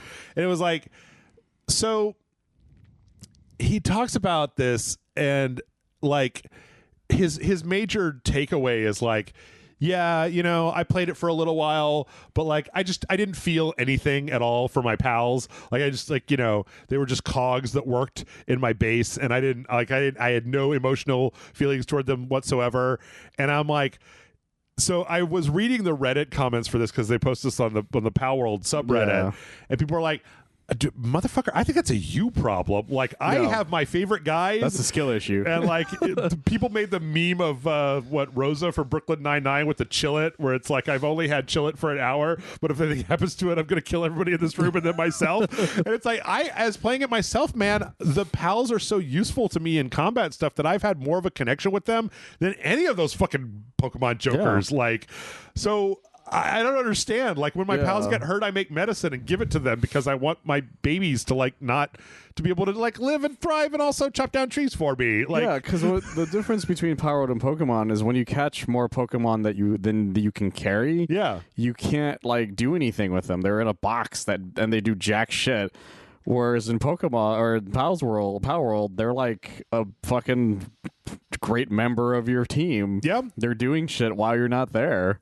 I found out in the game that if you craft, like, you get a little Breath of the Wild parachute, but you can craft these like gloves that lets you grab like this flying jellyfish as a parachute instead, and like it lets you go like 4 times as far. Like that right there, like this is the reason I don't understand this coming from a game developer. That is giving your quote unquote disposable pals, they're making them a useful resource on your team, which for any fucking normal video game player makes you have a deeper emotional bond than the 5th fucking Pidgey I put into my Pokedex. I don't give a shit. I'm just gonna put that shit in the box and like never get him out again. God damn, that's so funny. So I don't understand. There's a lot of like this. It's mean, a lot to say this game isn't for me, is what he's saying. Right. But the thing is that I kind of expect more from a developer of just like, I mean, like, do you not understand why this is happening, or like why the loop is compelling, or like, you know, it's just anything? No, like, it's clear he doesn't. Yeah, and he makes a different type of game. And that's just what it comes down to. Yeah. He makes Dead by Daylight. Right. It's not the same fucking thing. His version of a game is the exact opposite of whatever this thing is. I have an emotional connection because that guy's Nicolas Cage and that guy's Alan Wake, and we're getting hunted by Chucky from Child's Play. Yeah, exactly. It's like, come on, guy. Like, I don't know. I just kind of wish that some people would be a little cooler about this stuff instead of trying to just be like, let me tell you why the thing you like is actually bad, actually. It's frustrating when devs do it because when a normal person does it, you're just like, oh, I don't care what you're saying. Yeah. But when a dev does it, they're pulling rank, right, thinking it's going to make them like look cool. But it's like, no, you sound like the fun police and no one wants to listen to you. Yeah. Yep. Let's see. Xbox. This should not be a surprise to anybody. Microsoft is throwing a lot of weight behind Palworld, like giving them a lot of resources to get it running better on the Xbox, to spin up dedicated servers. One of the big problems right now with Palworld, because I've been dealing with this myself, is that because of the Xbox cert process, updates that are pushed to Steam take like an extra day to come to the Xbox or to the Game Pass version on the PC, because they don't have as tight of an update pipeline as Steam has. So they're like working on that, and it's like, you know, we're talking about Microsoft before. Somebody over at Microsoft, this is gonna be like did you watch Succession? No, I've heard of it. There's this one really goofy cousin of the family on Succession that just like kind of doesn't do anything, and he's bad. But it's almost like, you know, I can imagine at Microsoft where somebody's like, what else should we put on Game Pass? And it's like, sir, I saw this game. It's like Pokemon with guns. And they're like, how much do they want to put on Game Pass? Like $100,000? And it's just like, yeah, man. Okay, here. Fuck. I spent $100,000 on lunch today. Here, get the fuck out of my office, Jimmy. Like, go sign up the Pokemon guys for Game Pass. And they're like, oh, fuck it, dude. What? How many downloads? We've been trying to get like original games made for 3 years, and then these fucking jokers come across with their Pokemon bullshit, and now we're just like raking it in. Like, what are you talking about? Yeah, like they want to have a big thing. Yeah, and it fell in their laps. Yeah. It was just like, and it was like at the last second they even announced it was going to be on Game Pass. Like, this thing has outsold Baldur's Gate. Like, it's sold more copies than like Baldur's Gate 3. It's so insane how much people are playing this game. It's and that's why the devs are fucking trying to be like salty about it. I feel the concurrent players for Palworld on Steam, like the number of concurrent players now sits between Counter-Strike Go and like, what is it? There was the other one. It was like PUBG or something like that. Jesus it's like Christ. It's like above PUBG and it's only surpassed by CS:GO. Like for total concurrent players at one time. Oh my god! There's like 12 million people playing this game right now, or like it's fucking crazy. It's crazy, and it's crazy. only been out for like a couple weeks, 12 days. This is less than 2 weeks. Like apparently 20 million people total when they added up like the Game Pass and the Xbox and stuff. Like this is like AAA bullshit. Like that's so crazy. And I you know what? I just have to say this. I said this last week and I'll say it again. I guess really goes to show how Pokemon fans are hungry for something that is not the same fucking game over and over again. You give them like one hot wing that's half eaten and they're just like, yes, yes, I will give you $1,000 for that right now. Like if those motherfuckers had put a loot box system in Palworld, Jesus. Yeah. Like, oh my God. That's so fucking crazy. Yeah. Let's see. So this is another article that came out.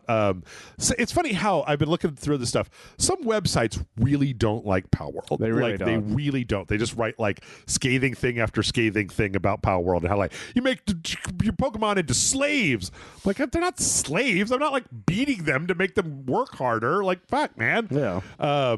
But there's a Paldex website that has where people did data mining in the files and they found this character called Unreleased Dark Mutant that's like a humanoid. Yeah. And people are like, and I put that next to Mewtwo and it's basically like it's just the same thing.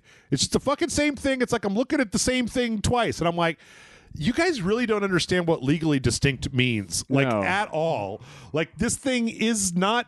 It's not just Black Mewtwo. Yeah. Like it's different. It has different like features and different hands. It's got claws instead of padded feet.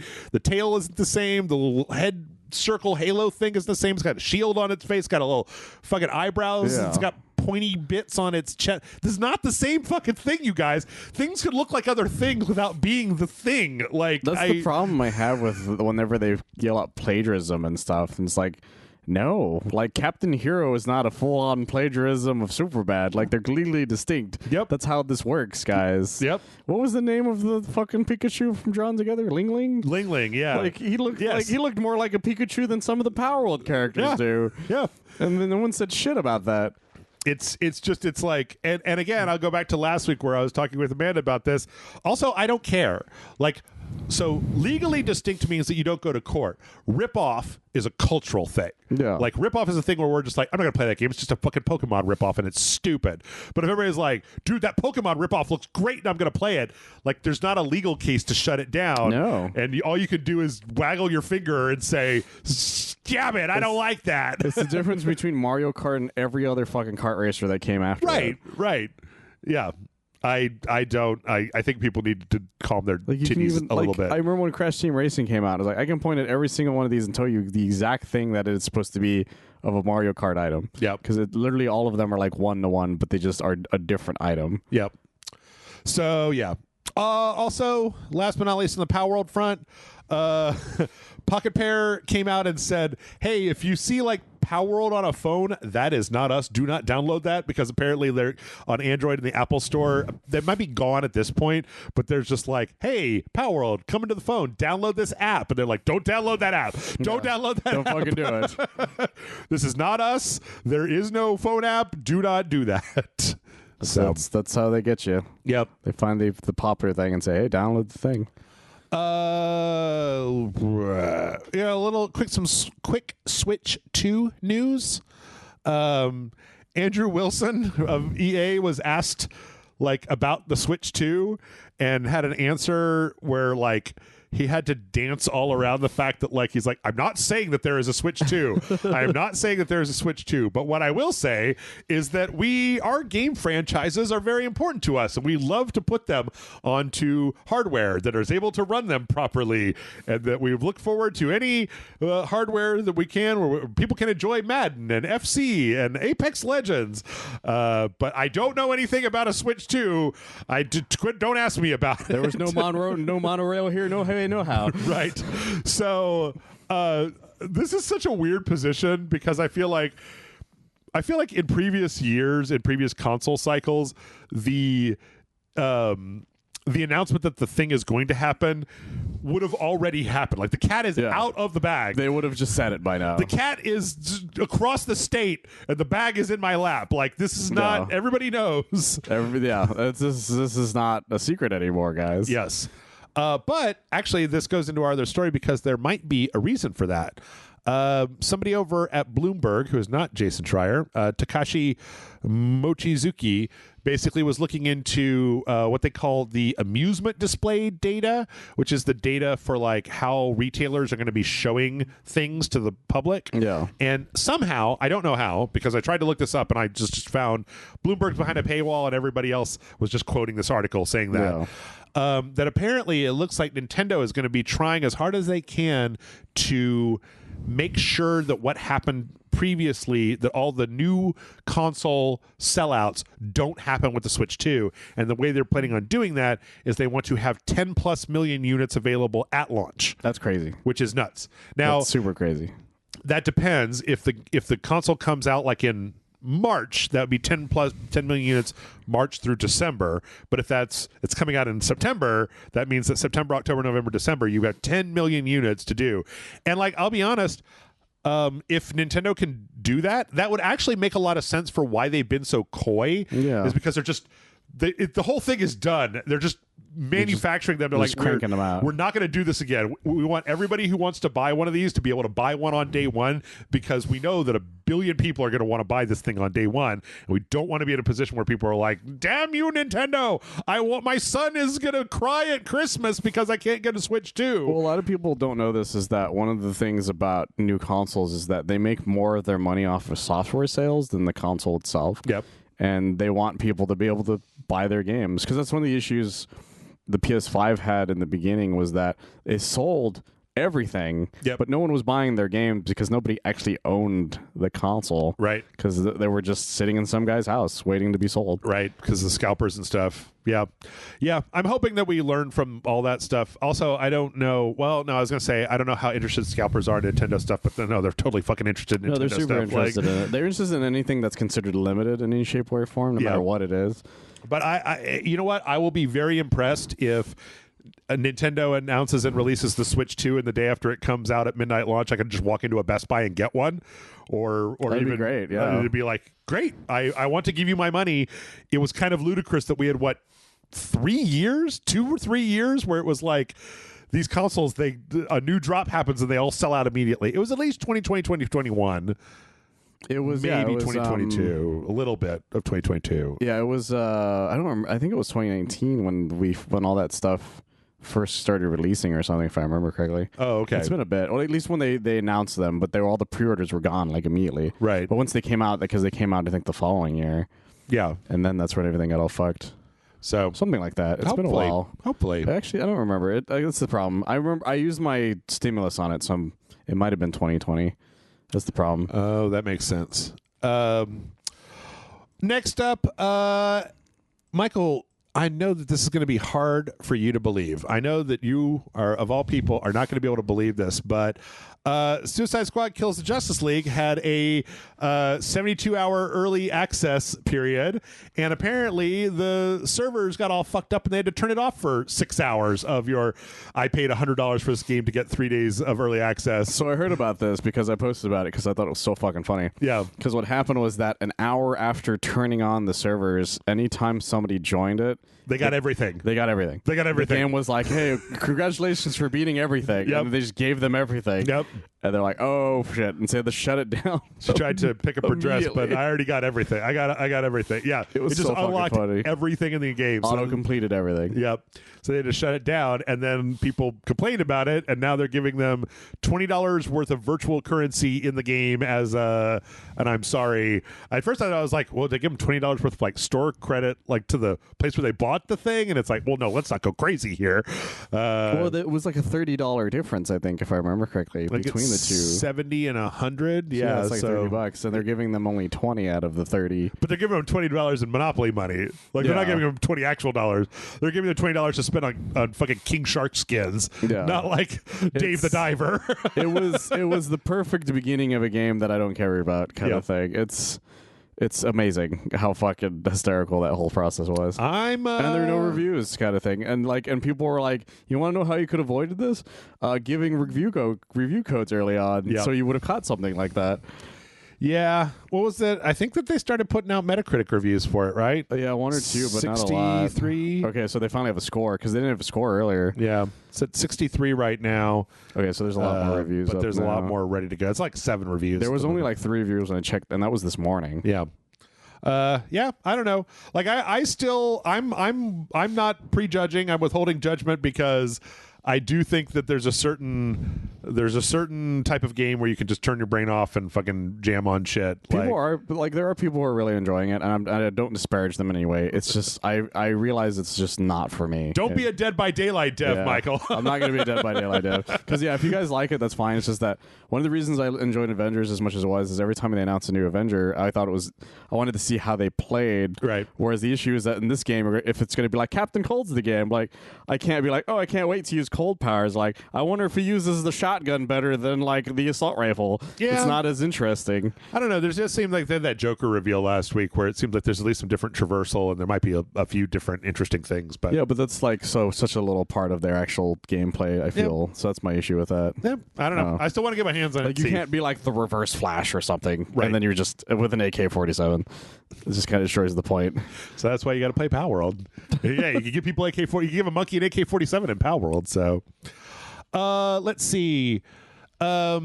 Destiny 2 is getting some Mass Effect cosmetics. That's so weird. They're getting a Garrus one from 3, the Shepherd armor, and then like Liara's Shadow Broker thing, as well as like a Normandy ship. Oh, that's fun.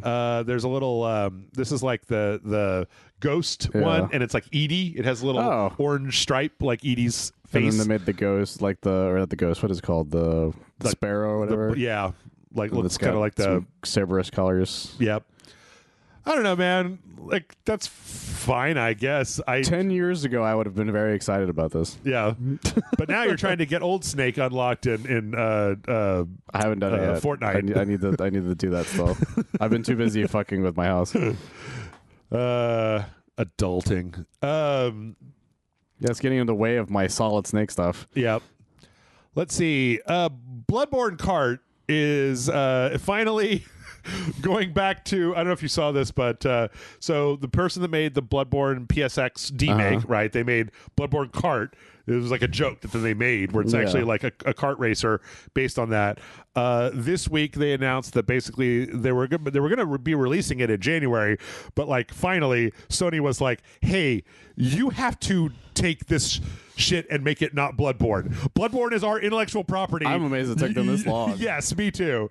The good thing is that the dev, they're like, yeah, I've been waiting for this. Like, I know exactly what I'm going to do. Like, it's just, I've been waiting for this. Like, honestly, I'm amazed it didn't happen the first time they said, hey, I want to release it. Right. That should have been the moment anybody would have contacted them. Yeah. So if anything, what Sony should have did was be like, give it to us and we'll release it for like $20 on our store or something. Right. Like, I don't see it would have been free for like free money for them. Yeah. The thing is, I don't know. Copyright law is so weird. It's possible they might have weakened that copyright. Also, I saw a bunch of memes where there was a state of play and people were like, Bloodborne for the PC? It's like, no. Just stop looking for it and eventually it'll find you. Like love. I was just talking to Marcus Jones about that because he bought a PS5 and he's like, well, we're going to get Bloodborne eventually? I'm like, no, I'm waiting for it too. Just quit waiting, and then eventually one day you'll be like, "Oh shit, it's happening!" I'm like we're that fucking kid from The Incredibles. You're like, "What are you waiting for? It's something amazing, I guess." Right? Yeah. It's like, me too, kid. Me too. Yeah. Let's see. We also had an update for Alan Wake 2 that apparently is for people who are the big scaredy cats. So Alan Wake 2 has like just all kinds of jump scares in it, and not like, oh, I turned a corner and there was a monster. Like literally while you're running to an area, it will flash Alan Wake's like face screaming at you and go like at you while you're just running from one point to another in the game. So the latest update now lets you tone that shit down. Added option to choose between low and normal horror, flash, visual, and audio intensity.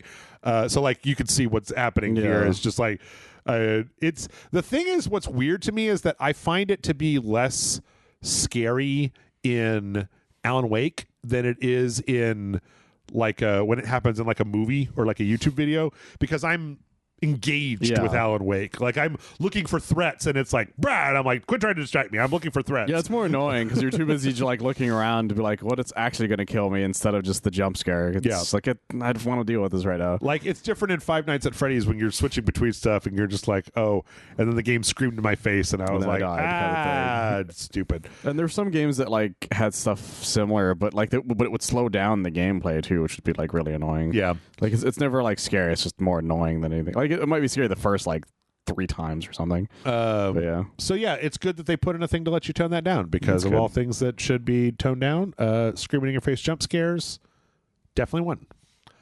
And then let's see one more story before we get to the trailers. Spec Ops: The Line has been delisted everywhere. That's interesting. Everywhere.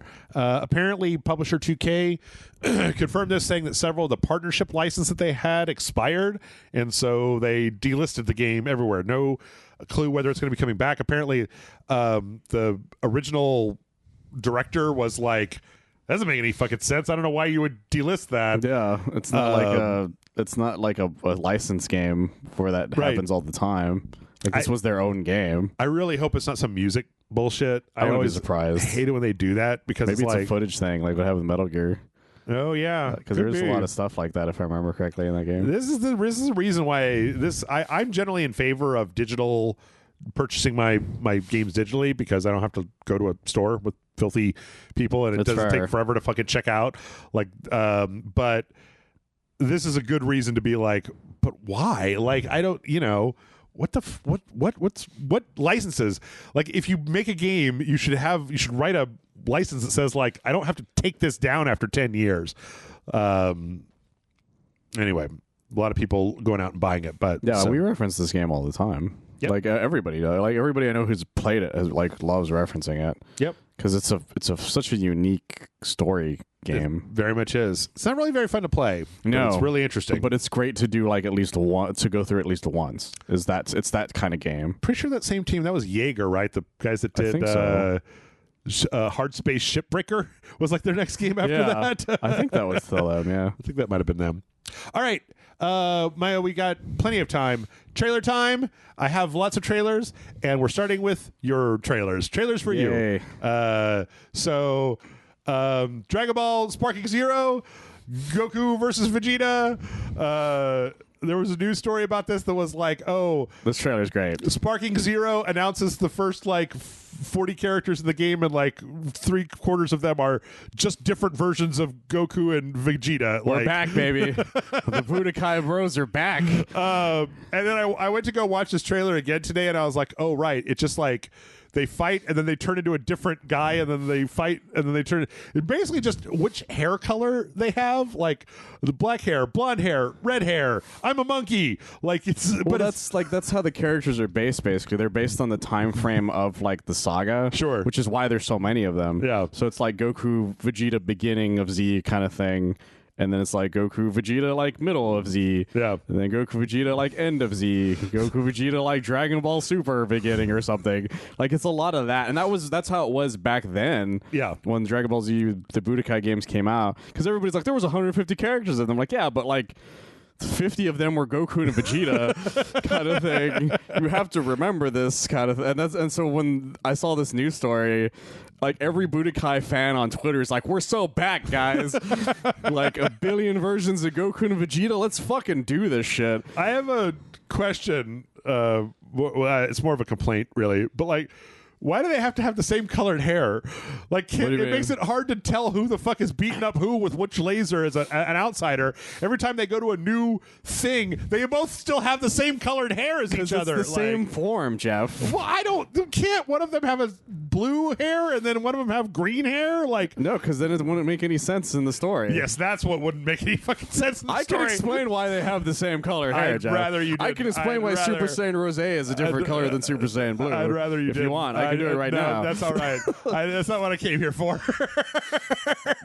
You just got to give me like an hour. No, we don't have an hour. We've got like 20 minutes to finish this podcast. So no, yeah, like I'm very excited because that is what we all kind of wanted. Like we like the idea that we like the fact that we can be like the Goku from the beginning of the show and not have to worry about accidentally turning Super Saiyan in the middle of the fight. Yeah, like that's half the fun with it because they always have different like unique moves based on the time frame of when it takes place in the anime. Sure, which is why it works for me. I mean, like, you know, for this sort of thing that it makes sense. Like it makes sense. Also, I'm assuming that, like, you know, fucking Super Saiyan 12 purple hair Goku fights somewhat differently, but not dramatically differently from like blonde haired Super Saiyan 1.5 EX Goku or whatever. Yeah, because it's just like different moves. It's like the different moves that they would use in like the later of the show kind of thing. Sure, like they don't all have like they're usually references to whatever that time frame is, which is what it was going on with, you know, turning into a giant monkey or using the Kaioken and that kind of thing. Yeah, I'm happy for you. I'm very excited. I'm very happy. I'm very, very excited. I'm the very game looks happy fantastic so far. I'm not just happy for you about that, but you have to promise me not to ever, ever, ever explain to me what's going on in this DLC 6 for Dragon Ball Kakarot. Oh, that's just super easy. It's the ending of Dragon Ball Z. That's all. That's really all it is. Okay, that's fine. Like you don't even have to explain anything further than that. I don't need to know anymore. So yeah, they're putting out the 6th DLC for Kakarot. This is some kind of tournament arc, some kind of new tournament arc with a little kid. Yeah, this is the very ending of Dragon Ball Z, and that's just really what it like. And so it feels like this is definitely the last DLC, because when they did Dragon Ball Z Kakarot, every single DLC they did, except for one of them, has the Dragon Ball Z moniker in it in some way. Yeah. Except for the Dragon Ball tournament one, which I don't know why that was the different one. The last one that was like before Dragon Ball Z. Yeah, it's the ending of Dragon Ball. Yeah. And I guess they did it because like it would explain, you know, the Piccolo side a little better. And you know, and I guess that's the only reason they did it. But I'm very excited. The only thing that confuses me is why it wasn't just already in the game to begin with. Yeah. Because it feels like this is the ending of the original story, so it's like, why wasn't that just part of it? So with this, Kakarot, like with all the DLC, basically represents all of, and just so I'm clear on this, when you say the end of Dragon Ball Z, that's the end of Dragon Ball Z and the beginning of Dragon Ball, the next generation, Dragon Ball Super X or something. No, because if you went by the original timeline, like GT was what happens after this. Okay, like, but you know that's no longer, that hasn't been canon in a long time. But this is the ending of where Akira Toriyama is like, this is the ending of my entire plot. Oh, like period. So then, where do all the new things they keep putting out take place? They take place just before this. Oh, because what it is when he kills Boo. I didn't want to know. I said I didn't want to know. God damn it. And then when you get to this point, there's a 7-year time period where nothing happened. Keep shoving shit into that. And so they just shove stuff into that 7-year time period. Okay. Until you get to this ending. Interesting. That's what's so weird about it. Yeah. Do you think they'll keep going and do all the other stuff too, the Brawly and the World Heroes or whatever? And if they do, stuff? I want them to just make another one, like just make a Dragon Ball Super game instead. Oh, okay. And then go from there, because they crammed what they could into. Like I said, they crammed anything that had the word Dragon Ball Z in it. Yeah. Even the stuff that became Super stuff later on, when they came out as movies, they were still called Dragon Ball Z at the time. Okay. So I think that was the reason they were able to get away with that at the time. All right. So I'm very excited for this only because it's like I like the ending of Dragon Ball Z, and it'd be nice to have like a really good, faithful, like expensive CGI retelling of it. Okay. Yeah, seems like I mean, how long ago that game come out? Like 3 years, 4 years? 2-3 years ago. And they've re-released it on PS5. Yep. And then they've made even more DLC for it. Seems like the gift that keeps on giving for you Dragon Ball fans. I'm very happy with it because it's the only Dragon Ball Z game in existence that just tells the entire plot from beginning to end. And then once you're done, you can just segue right on over into that Spark and Zero. Keep playing Dragon Ball forever. Those guys have a job for life. Keep on rocking. Well, we've got more anime stuff. Oh boy, yeah. Okay, we could talk about this briefly. There was a season 3 for My Hero Ultra Rumble trailer. The further I get away from this, the more I'm like, I think this game is shit. Like, I'm not interested in this game at all. It just doesn't seem all that interesting with what you can do with it because of the battle royale thing. Like, there's a new map. Like, one of the things in here is they show this. They got like kung fu costumes for everyone. Okay, guys. Like, I've watched every single episode of My Hero Academia like 4 times. These are not in the show. No, they're not even a thing. They're not even in the manga. Quit trying to make this a thing. It's not a thing. Like, it's so like generic. I don't know. There's like, oh, here's some emotes. Here's a tracksuit. Here's a generic town map, and I'm just like, this is shit, you guys. I'm a My Hero Academia fan, and I deserve better than this. God damn it! Like, I'm having more fun using those characters in Fortnite than I do in this game. Yeah, absolutely. So let's which is a shame. Go right past that to I keep getting emails about this. I don't know if you do, but there's a new One Punch Man game, One Punch Man World. What the fuck? Crunchyroll is like publishing this, like, so I get emails about it all the fucking time. Okay. I'm unclear about what it is, but I think that it might just be like an arena fighter instead of like that horrible open world game that we played like 3 years ago. That one was still an arena fighter, but it was like a lame ass arena fighter. Right. This one looks like slightly better graphics wise, but actually when I watched this trailer, Michael, it just made me really sad because I'm like, you guys, like One Punch Man was literally what got me back into anime, and you guys have done nothing with it. No. This game, everything that I'm seeing in this trailer is from season 1 of One Punch Man that came out in like, what, 2015 or something like that? Ago. Like, it was a while back. Like, I read the webcomic every now and then. I haven't touched it in a long time, but like the writing is still pretty decent on it. Yeah. It's just I feel like they just fucked up the anime for it entirely.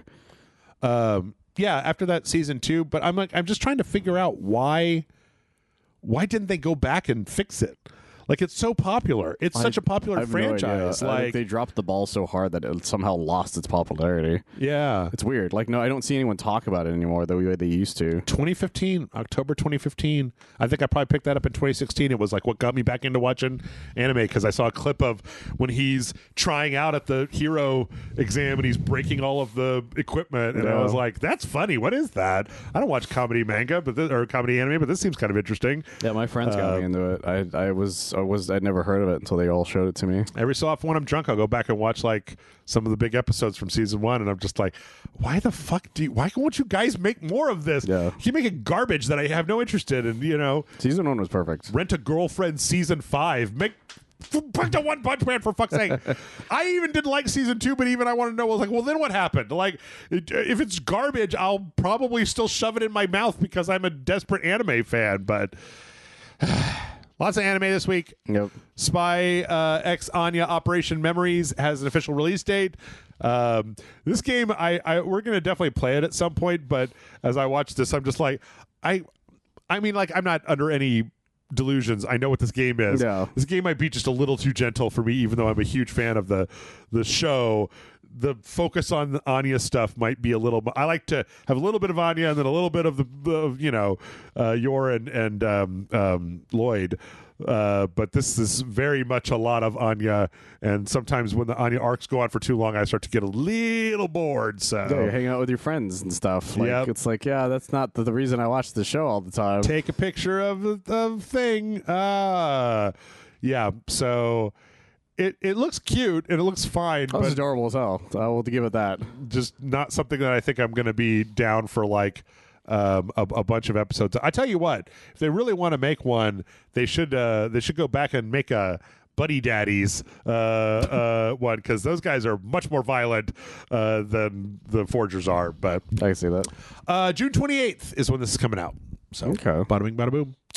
Let's see. We're not done with crossover fan service stuff yet. Godzilla's in Minecraft, apparently. Jesus Christ, Godzilla. You're getting around lately. Yeah. What the fuck happened? Not just one Godzilla, Michael, but 2 Godzillas. Oh. We've got Godzilla. There's a Godzilla King of the Monster Pack that's like kind of a... like the 50s one? Yeah, like a kind of a traditional one where he's blowing stuff up in the town and doing stuff. But then also... There's like a fighting mode? Yeah, you can like fight King Ghidorah and stuff. But then also they've got the Shin Godzilla. That's really cool. And he'll come out with his big dumb bug-eyed self. And you can try to stop him from like getting further in. But then not just that, there's a museum stuff that you can unlock. And then not just that, but then also they've got Godzilla versus Kong. They've got what the absolute fuck, man? That's amazing. Monarch, and they've got the fucking guys fighting each other, and it looks super janky. It looks like really, really janky, but this is crazy. How did I not hear about this one? I don't know.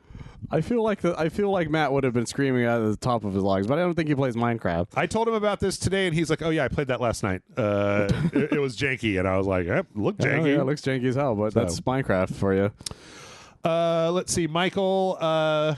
We got some DLC for the Ghostbusters: Rise of the Ghost Lord. Yeah, Slimer Hunt, where you're hunting down old Slimer. I like the fact that it is Slimer like movie Slimer and not like real Ghostbuster Slimer, because real Ghostbuster Slimer pisses me off. Yeah, he's not. He gets pretty annoying. He's an Orko. Yeah, he's an Orko. He's a snarf. I liked him at first, but then as the show goes on, he gets really annoying. And when it became Slimer and the real Ghostbusters, no, thank you. Especially when it became that. You haven't played this yet, have you? No, because I don't have. Well, I could, but I haven't bothered trying to get it because it's one of those games that's like. I feel like you have to know people to want to play this thing, right? And like it looks fun because my brother played it, like, and he really liked it. But I kind of would like to play it on a newer VR set than the one I have, because I have the VR 2 or the Quest 2, and the Quest 3 is already out, right? And the VR 2 is already out, right? So it's like those would be better to play it on because it probably would run better. Well, just take your car, sell it back to the dealership, get a Honda Civic, and get like all the VR headsets you want. Nah, I'm good. It's tempting as it is. Now I'm good. We got a gameplay trailer for Vampire the Masquerade Bloodlines 2. So this is actual, honest to God, gameplay as opposed to just like story stuff. It looks like kind of it's a little hitched up, it's a little herky-jerky, but it's like an alpha or something. Yeah, it's like a first-person like kind of action stuff. They show a lot of like sucking the blood, a lot of stealth, and like using kind of powers and stuff. It actually looks pretty fun. Yeah. And it looks like when you feed, you get kind of like a little bonus like power up that you can then use to activate powers and stuff. So, and then it ends kind of with a little cutscene of the main character talking to this kind of fucked up vampire dude. And some dialogue choices, and then it ends with him like kind of jumping over and screaming in her face really hard, which is somewhat horrifying. But speaking of Slimers, he looks like a Slimer. He does got a little like bit of Slimer face. Yeah. So the guy that died and then became Slimer in the afterlife. I don't know. I'm hoping that this game is not total garbage. Same. So. A game I know will not be total garbage is the Brothers: A Tale of Two Sons remake. We got a gameplay trailer for that as well. They kind of showed it off. Looks a lot like a next-gen version of Brothers: A Tale of Two Sons, which is a very good game. It's a very fun time with people. I don't remember, but like one of the things they talked about in here was it's got full-on co-op that you can play the game co-op. And I'm like, doesn't that kind of defeat the point of the game? Like, part of the point of the game is you trying to control both characters at the same time. Like, it kind of makes a difference to the way the game is played. I think it's because of just how great or just how well received It Takes Two was. I think they were like, what if we made it more like that, but with brothers? I just can't remember if the original had co-op like that. I don't remember it having that, but it's been so long because it came out a long time ago. Yeah. This is another one that is coming out like... It was also a game I kept calling it Two Brothers. Two Brothers. Like eventually I was like, I know I'm saying this wrong, but it's just like saying Two Brothers because it makes me giggle. Yep. End of February coming out, February 28th. Let's see.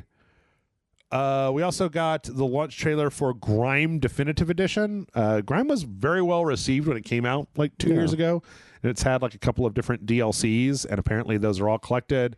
And they're putting it out on consoles, or it's on consoles. It's on the Switch, it's on the PS5, it's on the Series X, Series S, whole 9 yards. I don't know if it was released without the DLCs on those consoles. I assume it was released on some of them. I've tried playing Grime a bunch of times, but it never clicked with me. It was never as fun as I wanted it to be, even though it's kind of been raved about, kind of like Hollow Knight, where I keep trying to play Hollow Knight, and I'm just like, just something about this isn't getting me. And everybody's like, it's the greatest game I've ever played in my life. And I'm like, all right, I couldn't get into it either. I tried, but I was like, I get what you guys get from this, but it's just too much for me. Grime or Hollow Knight? Hollow Knight. Oh, Hollow Knight. I never played Grime. Let's see. Skull and Bones has an open beta. They're going into open beta. Okay. The 8th through the 11th of February, and that is the open beta right before the launch of the fucking game. Skull and Bones. It's happening, we swear, this time. Will be out. Yeah, I would love for it to be called that. It's happening, I swear, this time edition. Yeah. Oh, my God. I can't believe we're finally at the end of the road, Jeff. Yep. It's been a long road. It's been a decade of fucking development. 16th of February. Not next week, but the week after, fucking Skull and Bones is supposed to come out. Fully. It's going to be terrible. And if you pre-order the premium edition, you can play it even earlier. Yeah. Jesus Christ. Fuck you guys. You know what? I look forward to finding out that I was wrong for years and that Skull and Bones is actually a hoot. It's my favorite fucking Dark Horse game from this year. I would love it if that was the case. There's no way it's not going to be the case. That would be the funniest thing ever if it comes out and it just starts getting 10s Game of the Year shit. Yep. Nobody's playing Palworld anymore. Everybody's playing fucking Skull and Bones. God, that would be really funny. Yep. Like, I wouldn't even be mad. I'm not even mad. I'm impressed. Yeah, I'd be super impressed. Yeah. So, let's see. From there, we got the Small Land. You remember this? It was like one of the first Unreal Engine 5 games that was announced, where it's like playing as like real little guys. I forgot about this. Like pixies and nymphs and stuff that like making their riding bees and making houses in the forest and stuff. I completely forgot about this. Yeah, it still looks pretty good. Looks pretty decent. Apparently, it looks pretty decent, but it also just appears to be that game Grounded that Obsidian made. Yeah, but more fantasy-like. Yeah, but with like pixies instead of kids. But they're still like normal human objects, though. Yeah. And also, it's got a slightly higher fidelity. It looks more realistic. Yeah. February 15th. Jesus, February. Slow your ass down. I know. I know have a date for February 14th, let alone all these games. Nobody else cares, but I'm still keeping an eye on Outcast. This was the pre-order trailer for this game, Outcast: A New Beginning, that showed kind of exploration stuff. Again, one of the first games that I ever bought on my 486 like years and years and years and years ago, and it was this kind of proto open world action adventure survival game back when you could just kind of do that shit on the PC. Yeah, I haven't heard the name Outcast in a very long time. Yep. Guy's got the weird orange shirt with the big white thing and a jetpack, like, and a little visor. This doesn't actually look that bad. It doesn't. It can go either way is the main thing. It all depends on how it feels once you get your hands on it. All the voice acting is weird and flat, though. Just like old times. Yeah. Like the guy's dialogue is just a lot of like, okay, tell me more about that. Like, oh, here we go again. Why don't you just tell me what the quest you want me to do? Yeah. But I don't know. I mean, like, it looks pretty nice. I just don't believe that we live in a world where somebody was willing to put money out there to make a new Outcast game. Well, that's the thing. There's a lot of people who are trying to bring up old IPs to see what can stick. Yep. And then sometimes they don't even want to do that. Yep. Like that one guy who wanted to make that HD remake or whatever the fuck of that, like that one game. I don't even remember the name of it because like even the people were like, no, we don't want you to do that. Which game? It was some sort of like adventure game or something from like... Oh, Relentless Twins' Adventure. Twins, yeah. That was the just first game I got on my 486. And no one wanted to do it. And he's just like, okay, like that sucks. But like, because everybody wants, like, that would be an easy way to try to get forward is to see if you can get people to get into it. We're a little behind now. Did you watch this dumbass live action? I did. Suicide Squad. Only because I really like Will Arnett. I know you do. So I watched this. I pulled this up and then I watched it and I was like, this is fucking terrible. It's a terrible ad. It's an ad that you would have saw in the early 2000s. Like if I had filmed this and then went back and watched it when I was done, I'd be like, guys, we can't fucking put this out. This makes the game look worse than it is. It's a terrible fucking It's ad. not funny. It's Will not Ferrell very funny. is or like Will Arnett, sallow and somewhat deflated. Like his age is really showing in his puffy cheeks these days. Job is no longer the young magician he once was. And then like the other people in here. I don't know who they are, but they're real awkward and like weird looking and stuff. And I think Ron Fuchs, that guy. I think he's the voice of King Shark and Harley Quinn. I think. Oh. I can't. That makes a certain amount. But it's not even funny. No, it's not. Or exciting or anything. It's like you got a comedian. Like, I think Will Arnett has like one joke that I laughed at, and I can't even remember what it was. Yeah. I don't know. I watched this and it was just like, why did you do this? Why did you do this? This should not have been done. So it just annoys me because it's just a waste of talent. Time, all effort, across the world, money. all across the board. Like, you guys could have just made a better trailer. I don't know. Yeah, that's a shame. Like, you could have just put out another gameplay montage trailer. Yeah, and it would have been better looking than this. Like, I don't know. Or you could have put out a trailer where these 4 people were playing the game together and quipping, and then like pick the best ones. What would have been fun is if it was like this, but then like it cuts out to them playing or something, and then have the montage, right? Instead of just really bad jokes and just nothing that really works. Yeah, or like they all suck at the game or something. Yeah, something. We can do better. We can do better. It's a waste of Will Arnett. This is all I'm saying. Yep. All right, let's wrap it up here with a few more things. Horizon Forbidden West, the complete edition on the PC, has a release date of March 21st. So remember when I don't know if you were on, we were making fun of that NVIDIA thing where they were showing, no, I was talking with Bryce about it. Yeah, I was there. NVIDIA was showing off like DLSS 3 running in this game, and people were like, the game doesn't even have a fucking release date yet. Quit fucking tickling my balls. Like, tell me when the game is coming out. Yeah, that game had the weirdest controversy. Yeah. Wait, Forbidden West? Yeah, it was that costume where it turns out like if you did the photo mode and just right, you could see the nip. Yep. And everyone was like, "Why? Why did you even do that? Why is there a nip here to see in the first place?" Yeah, that was so fucking weird. Celeste got this is a very weird one. Celeste got like an itch.io like Celeste 64 shadow drop. So that's like weird. This is like a 3D version of Celeste because they're still working on other stuff, but like Celeste 64 is what they're calling it. Yeah, so it's on itch.io, and it's basically like from the people that made Celeste, and it's like a 3D version of Celeste. Like that's crazy. It's an N64 game, and you can go download it right now, and it's like, again, it's a platformer. Free. And apparently it's the same levels from the original game, but like in 3D this time. Yeah, just at a different angle. Same characters and stuff, but that's really cool. Yeah. They didn't have to do that, but that's really cool. I'm not a big fan of Celeste just because I don't like platforming as much as the game does, but still looks fun. You know, looks like if you're into that sort of thing, and also it's free, so yeah, just go get it.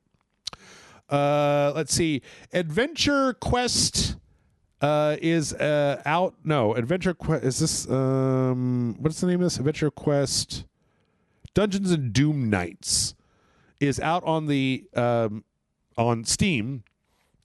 This is an Adventure Quest spin-off game that came out last year as an NES cartridge. Like, it was only available as like an NES cartridge. That's amazing. And it's apparently like a big, it's like memes. It's like a lot of memes from that time period when the Adventure Quest property was like, big kind of thing. Yeah, like it's got like, it starts out with an all your base like reference, and it's if you don't know like early 2000s meme culture, you're probably not going to enjoy this because it's kind of like a comedy game.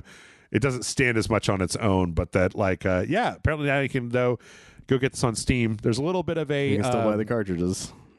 There's a little bit of a controversy in the fact that the Steam version is $20, which is considered to be a little much for a gag game. Yeah, but it depends on how long it is, I feel. Yeah.